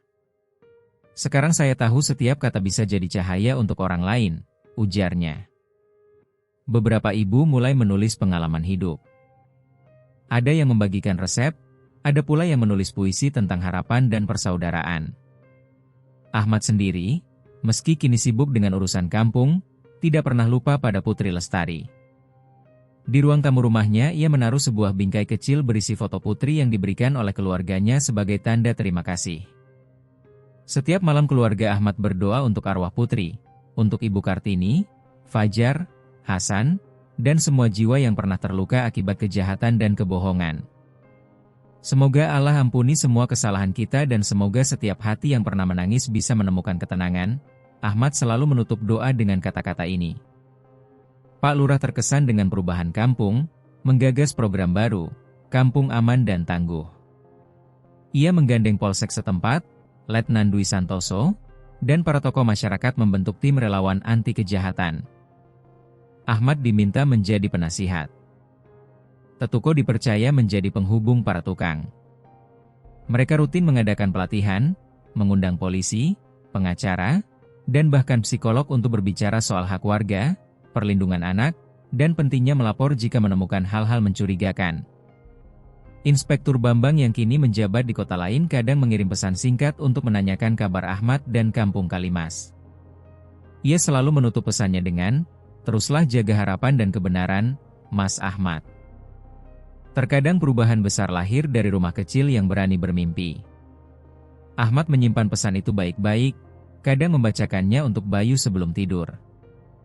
Letnan Dwi yang menggantikan posisi Bambang rajin mengadakan sosialisasi hukum bagi warga. Mengajak remaja kampung aktif di kegiatan positif. Ia juga membantu anak-anak yang putus sekolah, mendapatkan pelatihan kerja, menghubungkan mereka dengan program pemerintah. "Dulu kami takut polisi, sekarang mereka teman kami," ujar salah satu pemuda kampung. Hubungan antara warga semakin erat, gotong royong tak hanya soal bersih-bersih lingkungan, tapi juga soal saling menjaga kesehatan mental. Ada kelompok ibu-ibu yang rutin arisan. Ada kelompok bapak-bapak yang mengajak senam pagi. Ada pula anak-anak yang belajar mengaji dan bermain di musala baru yang didirikan berkat donasi bersama. Pada ulang tahun Bayu, seluruh kampung diundang ke rumah Ahmad. Tidak ada kemewahan, hanya makanan sederhana, tawa, dan lagu-lagu rakyat. Ahmad berdiri di depan para tamu. Suaranya bergetar. "Dulu saya pikir rumah ini adalah sumber malapetaka. Ternyata rumah ini adalah jembatan dari luka ke harapan, dari kesepian ke persaudaraan. Terima kasih sudah menerima keluarga kami kembali." Rahma di dapur menyiapkan teh hangat untuk para tamu. Ia menatap Ahmad dari kejauhan tersenyum. Air matanya menetes pelan, bukan karena sedih, tapi karena bahagia dan penuh syukur. Ia tahu mereka sudah melewati masa paling gelap dan kini berdiri bersama di bawah cahaya harapan yang mereka bangun sendiri. Ketika malam turun, Ahmad, Rahma, dan Bayu duduk di samping tembok dapur yang dulu menyimpan rahasia kelam. Ahmad mengajak Bayu menempelkan tangan di tembok berkata, "Ini bukan lagi tembok kematian, tapi tembok kenangan. Disinilah kita belajar betapa besarnya kekuatan keluarga dan kejujuran." Dan di luar sana, aliran sungai Kalimas tetap mengalir, membawa cerita baru, menghapus luka lama, menanam benih-benih harapan di setiap hati yang berani bermimpi. Rumah Ahmad kini tak hanya dikenal di kampung Kalimas, tapi juga menjadi inspirasi di banyak kampung lain. Bahwa dari luka paling dalam, harapan bisa tumbuh, asal ada keberanian untuk memulai kembali. Musim hujan membawa suasana baru di kampung Kalimas. Setiap pagi, suara gemericik air hujan di atap rumah Ahmad seolah menjadi irama pengingat akan segala yang telah mereka lalui. Badai kecurigaan, malam-malam panjang penuh tangis, dan akhirnya fajar harapan yang kini menyinari hari-hari mereka. Namun bagi Ahmad, Rahma, Tetuko, dan seluruh warga Kalimas, kisah mereka belum berakhir. Justru dari kisah kelam itu, tumbuhlah warisan cahaya yang perlahan menyebar ke setiap sudut kampung, sebuah bukti bahwa bahkan dari kegelapan, kebaikan bisa lahir. Setelah program Kampung Aman dan Tangguh berjalan beberapa bulan, hasilnya mulai tampak nyata. Suasana kampung terasa lebih hidup. Anak-anak bermain dengan lebih bebas. Orang tua merasa lebih tenang melepas anak ke sekolah. Dan warga saling mengenal lebih dekat. Setiap minggu Ahmad bersama kelompok sukarelawan berkeliling kampung mendengarkan keluh kesah warga, membantu yang kesulitan, bahkan sekadar menemani lansia mengobrol sore. Rahma yang kini diakui sebagai tokoh perempuan inspiratif rutin mengadakan kelas harapan di musala kampung. Setiap Selasa pagi, ibu-ibu datang membawa anak-anak, belajar menulis, berbagi cerita, dan saling menguatkan. Banyak di antara mereka yang dulunya merasa hidup sendiri setelah bertahun-tahun menjadi buruh cuci, penjual gorengan, atau korban KDRT, kini mulai percaya diri, mulai berani bermimpi. Kita bisa, Bu, asal mau saling jujur dan bantu, seru Rahma menyemangati. Suatu hari, kelas harapan kedatangan tamu tak terduga. Seorang wanita parubaya mengenalkan diri sebagai keponakan Putri Lestari. Ia membawa surat dan foto-foto lama milik Putri, menitipkan pada Ahmad dan Rahma. Dalam surat itu, Putri menulis, "Jika aku pergi sebelum waktunya, tolong jangan biarkan kisahku hilang begitu saja. Aku ingin ada seseorang yang berani menuliskan bahwa meski dunia penuh kebohongan, masih banyak hati yang tulus. Aku percaya kebaikan sekecil apapun tidak akan sia-sia." Membaca surat itu, Rahma tak kuasa menahan air mata. Ia membacakan isinya di depan kelas harapan. Semua ibu-ibu terdiam, lalu satu persatu mulai menulis kisah hidup mereka sendiri, terinspirasi keberanian Putri. Ahmad meminta izin ke keluarga Putri untuk menempel foto Putri di dinding musala di antara foto-foto pahlawan lokal kampung supaya semua anak tahu. Kadang pahlawan bukan yang berseragam, tapi yang diam-diam berani berkata jujur, jelas Ahmad. Tetuko yang kini menjadi sosok dihormati di kalangan tukang bangunan, tak segan membagi kisah hidupnya di setiap proyek. Ia mendorong tukang-tukang muda agar berani berkata tidak pada praktik kotor. Bahkan membantu mereka mengurus KTP dan BPJS agar lebih sejahtera. Dulu saya takut, sekarang saya tahu lebih baik kehilangan pekerjaan sebentar daripada kehilangan harga diri selamanya, katanya di depan puluhan tukang yang diundang ke pelatihan bersama Letnan Dwi. Program pelatihan semakin ramai. Letnan Dwi dan tim Polsek sering berkunjung memberi simulasi cara melapor kejahatan, mengenalkan nomor darurat, dan mengajari anak-anak agar tidak mudah percaya pada orang asing. Kampung Kalimas mulai dikunjungi tamu dari kampung lain yang ingin belajar tentang keberanian dan solidaritas, sebuah model komunitas yang baru. Media lokal menulis, Kalimas, dari tragedi ke inspirasi, kampung yang menanam kebaikan di atas luka. Ahmad yang kini semakin dikenal, tak pernah merasa menjadi orang penting. Ia selalu berkata, "Saya hanya suami dan ayah yang ingin keluarganya aman." Tapi kalau pengalaman kami bisa jadi pelajaran untuk orang lain, itu anugerah. Setiap malam ia tetap berdoa untuk Putri Lestari dan semua jiwa yang pernah berjuang dalam sunyi.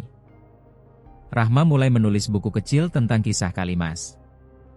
Ia mengumpulkan cerita ibu-ibu, menambahkan puisi, resep, dan tips bertahan di masa sulit. Buku itu disalin tangan ke tangan menjadi sumber kekuatan baru bagi banyak keluarga. Bahkan sekolah dasar di kampung meminta Rahma mengisi kelas motivasi untuk anak-anak. Ia selalu mengakhiri ceritanya dengan kata-kata, "Jangan pernah takut jujur, kadang suara kecilmu yang membuat dunia berubah." Suasana rumah Ahmad tak lagi sunyi seperti dulu. Setiap hari ada yang datang. Entah sekadar menitip salam, meminta saran, atau membawa makanan.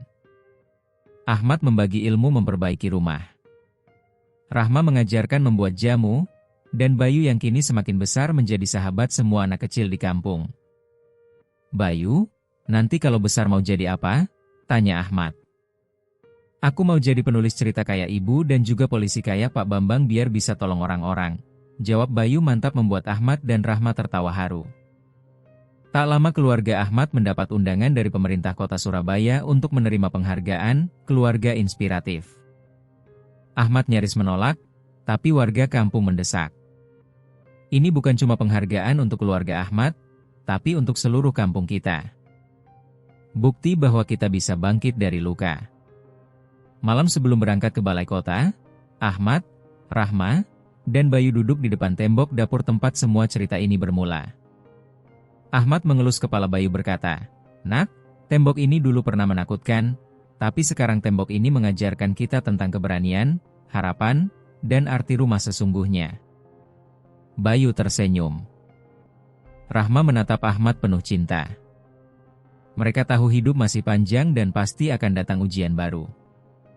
Tapi kini mereka sudah siap menghadapinya bersama. Pagi itu di balai kota, Ahmad mewakili kampung Kalimas menerima plakat penghargaan.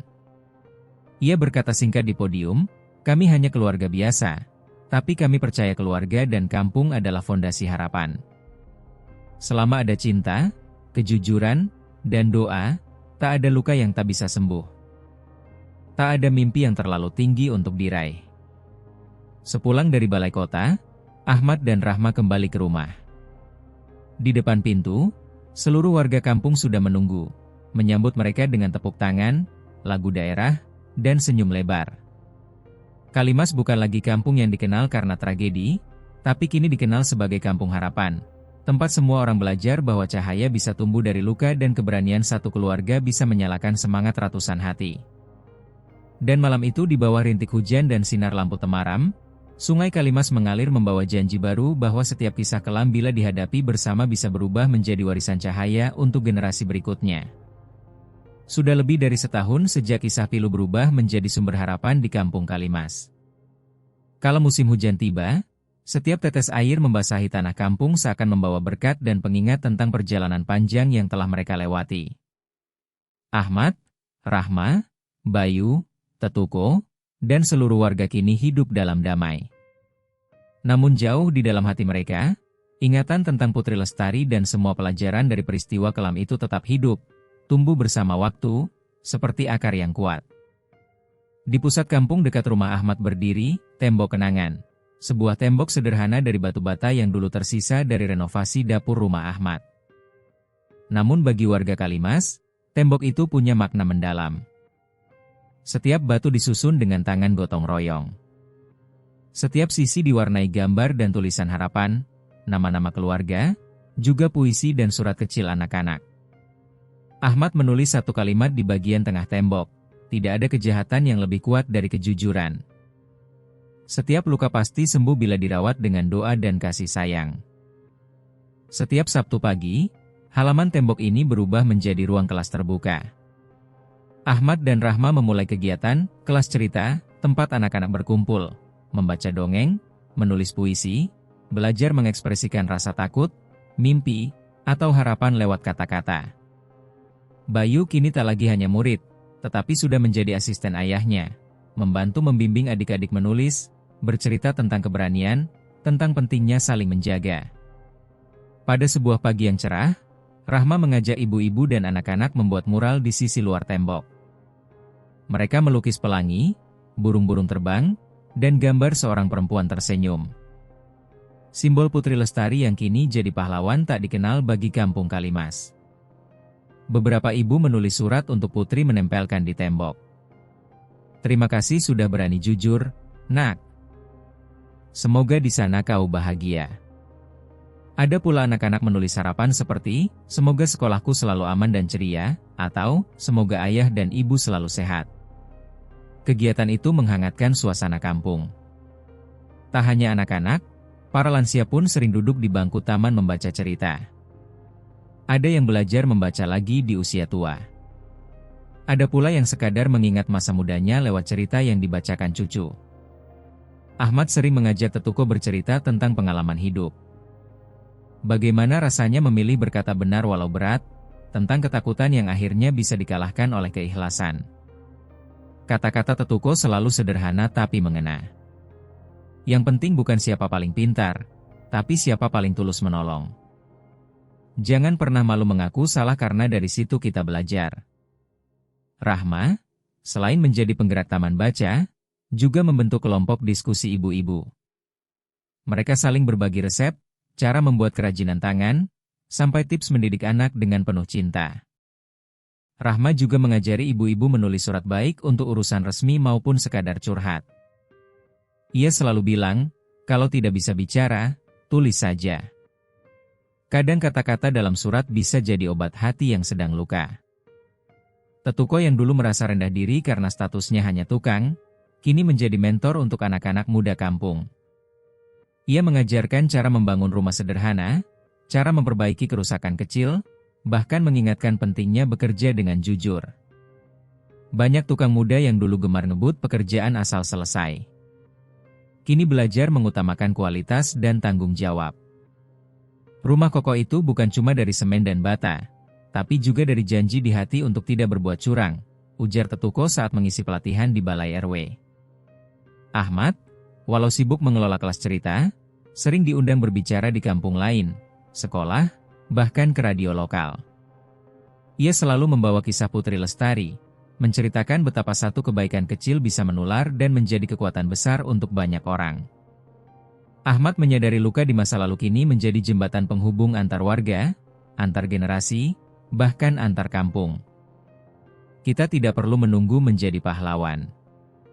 Cukup jadi tetangga yang peduli, cukup jadi ayah, ibu, atau teman yang mau mendengarkan dan membantu. Begitu selalu ia sampaikan. Setiap bulan Kampung Kalimas mengadakan syukuran tembok kenangan. Semua warga membawa makanan sederhana, tumpeng, kue, dan buah-buahan. Anak-anak membaca puisi, ibu-ibu menyanyikan lagu daerah, dan para ayah berdiskusi tentang rencana perbaikan lingkungan atau bantuan untuk warga yang sakit. Pada satu syukuran, keluarga Putri Lestari datang dari luar kota, membawa bunga, dan menaburkan di bawah tembok kenangan. Air mata haru bercampur tawa karena mereka tahu nama Putri kini abadi sebagai lambang kejujuran dan keberanian perempuan Indonesia. Kampung Kalimasin dikenal. Banyak mahasiswa, LSM, dan pemerintah kota datang belajar tentang gerakan dari bawah. Bagaimana masyarakat sederhana bisa membangun perubahan tanpa harus menunggu bantuan besar. Ahmad dan Rahma selalu menekankan, kami hanya keluarga biasa yang diberi ujian luar biasa. Tapi bersama kami mampu melewati semua dan ingin berbagi semangat itu kemana saja. Program Taman Baca terus berkembang. Setiap kali ada buku baru, Rahma mengajak anak-anak dan ibu-ibu berdiskusi. Apa pelajaran dari cerita itu? Bagaimana menerapkannya di kehidupan sehari-hari? Buku-buku lama dikumpulkan, diperbaiki, dan dipinjamkan ke kampung sekitar yang belum punya taman baca. Ahmad juga merintis bank sampah kecil bersama pemuda. Setiap plastik, botol, atau kertas bekas dikumpulkan, dijual, lalu hasilnya dipakai untuk memperbaiki jalan, membeli bola atau alat tulis bagi anak-anak. Tetuko mendapat penghargaan dari pemerintah kota sebagai tukang inspiratif. Ia diajak berbagi pengalaman di berbagai pelatihan tenaga kerja. Banyak tukang dari kampung lain kini datang ke Kalimas untuk belajar. Bukan hanya soal bangunan, tapi juga soal etika dan keberanian. Sore hari Ahmad suka mengajak Bayu dan anak-anak lain berkeliling kampung. Mereka berhenti di tembok kenangan, berdoa, lalu duduk mengamati sungai Kalimas yang tetap mengalir. Lihat, nak, sungai ini tidak pernah berhenti. Meski sering kotor, terkadang banjir, tapi airnya selalu mencari jalan seperti harapan dan kebaikan yang terus bergerak kemana-mana. Ahmad berbisik ke Bayu. Rahma melanjutkan, jangan pernah takut gagal. Jangan malu meminta maaf dan jangan lupa bersyukur. Hidup ini singkat. Gunakan untuk memberi manfaat. Malam-malam di ruang tamu, Ahmad menulis catatan harian. Dulu aku merasa sendirian di tengah gelap. Kini aku tahu satu cahaya kecil bisa menyalakan banyak hati. Semoga tembok kenangan ini menjadi saksi bahwa setiap luka jika dihadapi bersama pasti bisa berubah jadi jembatan masa depan. Dan ketika suara hujan turun, seluruh warga Kalimas tidur dengan tenang. Yakin bahwa besok selalu ada harapan baru selama mereka saling menjaga, saling menguatkan, dan tidak pernah lupa pada makna kejujuran. Senja terakhir musim hujan membawa ketenangan ke kampung Kalimas. Cahaya jingga memantul di dinding-dinding rumah. Suara azan maghrib menggema lembut dan angin lembab membawa aroma tanah basah ke seluruh sudut kampung. Di tengah suasana syahdu itu, Ahmad, Rahma, Bayu, Tetuko, dan beberapa warga tua duduk melingkar di depan tembok kenangan. Tembok yang kini telah menjadi saksi bisu perjalanan panjang mereka. Malam itu bukan ada acara besar, melainkan momen kecil penuh makna, sebuah tradisi baru, malam doa bersama. Ahmad membuka malam dengan ucapan pelan. Setiap rumah, setiap keluarga pasti pernah melewati luka. Tapi hari ini kita berkumpul bukan untuk mengingat ketakutan, melainkan merayakan keberanian yang lahir dari luka itu. Ia menatap Bayu dan anak-anak lain, memberi isyarat agar mereka membacakan puisi dan harapan yang selama ini mereka tulis. Bayu berdiri. Suaranya mantap. Dulu aku takut rumah ini, takut pada suara di tembok, takut pada cerita hantu. Tapi sekarang aku tahu tembok itu bukan tempat sembunyi ketakutan. Tembok itu tempat kita menanam harapan dan saling menjaga. Rahma mengusap kepala anaknya dengan penuh kasih. Ia lalu membaca sepenggal surat yang dulu ditulis Putri Lestari. Jika hidup memberiku cobaan, aku ingin tetap memilih berkata jujur. Karena aku percaya kebaikan sekecil apapun pasti akan sampai ke hati orang yang tepat. Air mata menetes di pipi Rahma, bukan melainkan rasa syukur dan bangga. Ahmad memeluk istrinya membisikkan doa dalam hati. Tetuko yang kini rambutnya semakin memutih tersenyum lebar. Aku dulu tukang biasa, kadang merasa hidup cuma numpang lewat. Tapi hari ini aku tahu suara kita sekecil apapun bisa menyelamatkan banyak orang. Jangan takut berkata benar, jangan lelah menolong tetangga, ujarnya pelan, namun penuh keyakinan. Suasana malam itu penuh kehangatan. Beberapa ibu menyalakan lilin, menempelkan harapan baru di tembok kenangan. Ada yang berharap anaknya sehat. Ada yang berdoa suaminya pulang merantau dengan selamat. Ada pula yang hanya menulis, semoga Kalimas selalu damai. Ahmad berdiri di depan tembok menatap satu persatu wajah sahabat dan tetangga. Kita semua pernah berjalan dalam gelap. Tapi sekarang kita sudah tahu selama saling menggenggam tangan, gelap itu bisa kita lewati bersama. Jangan lupa, tembok ini bukan sekadar batu dan semen, tapi juga saksi cinta, ketulusan dan doa dari semua warga Kalimas. Malam semakin larut. Satu persatu warga pamit pulang meninggalkan halaman rumah Ahmad dengan hati ringan. Di sudut Bayu duduk memandangi sungai Kalimas menulis catatan kecil di bukunya. Jika nanti aku besar, aku ingin menulis kisah tentang kampung ini. Biar semua orang tahu di balik tembok selalu ada cahaya. Di balik luka selalu ada harapan. Rahma dan Ahmad duduk berdua di beranda menikmati sisa malam dengan diam.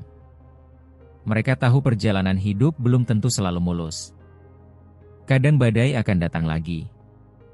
Tapi sekarang mereka sudah punya bekal cinta keluarga, kehangatan tetangga dan keyakinan bahwa kebaikan sekecil apapun pasti kembali dalam bentuk yang indah. Akhirnya Ahmad menulis pesan di grup kampung. Terima kasih, Kalimas. Terima kasih untuk semua kebaikan dan kejujuran. Semoga kisah ini tidak berhenti di sini, tapi menjadi obor kecil yang menyalakan semangat di banyak hati lain.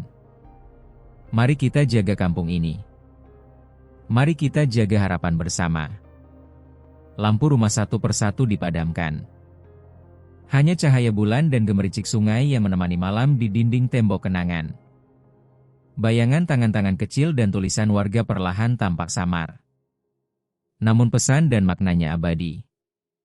Karena dalam setiap luka selalu ada ruang untuk tumbuhnya cinta. Dan di balik setiap tembok sinar itu akan tetap ada selama ada yang mau mempercayai dan menjaga.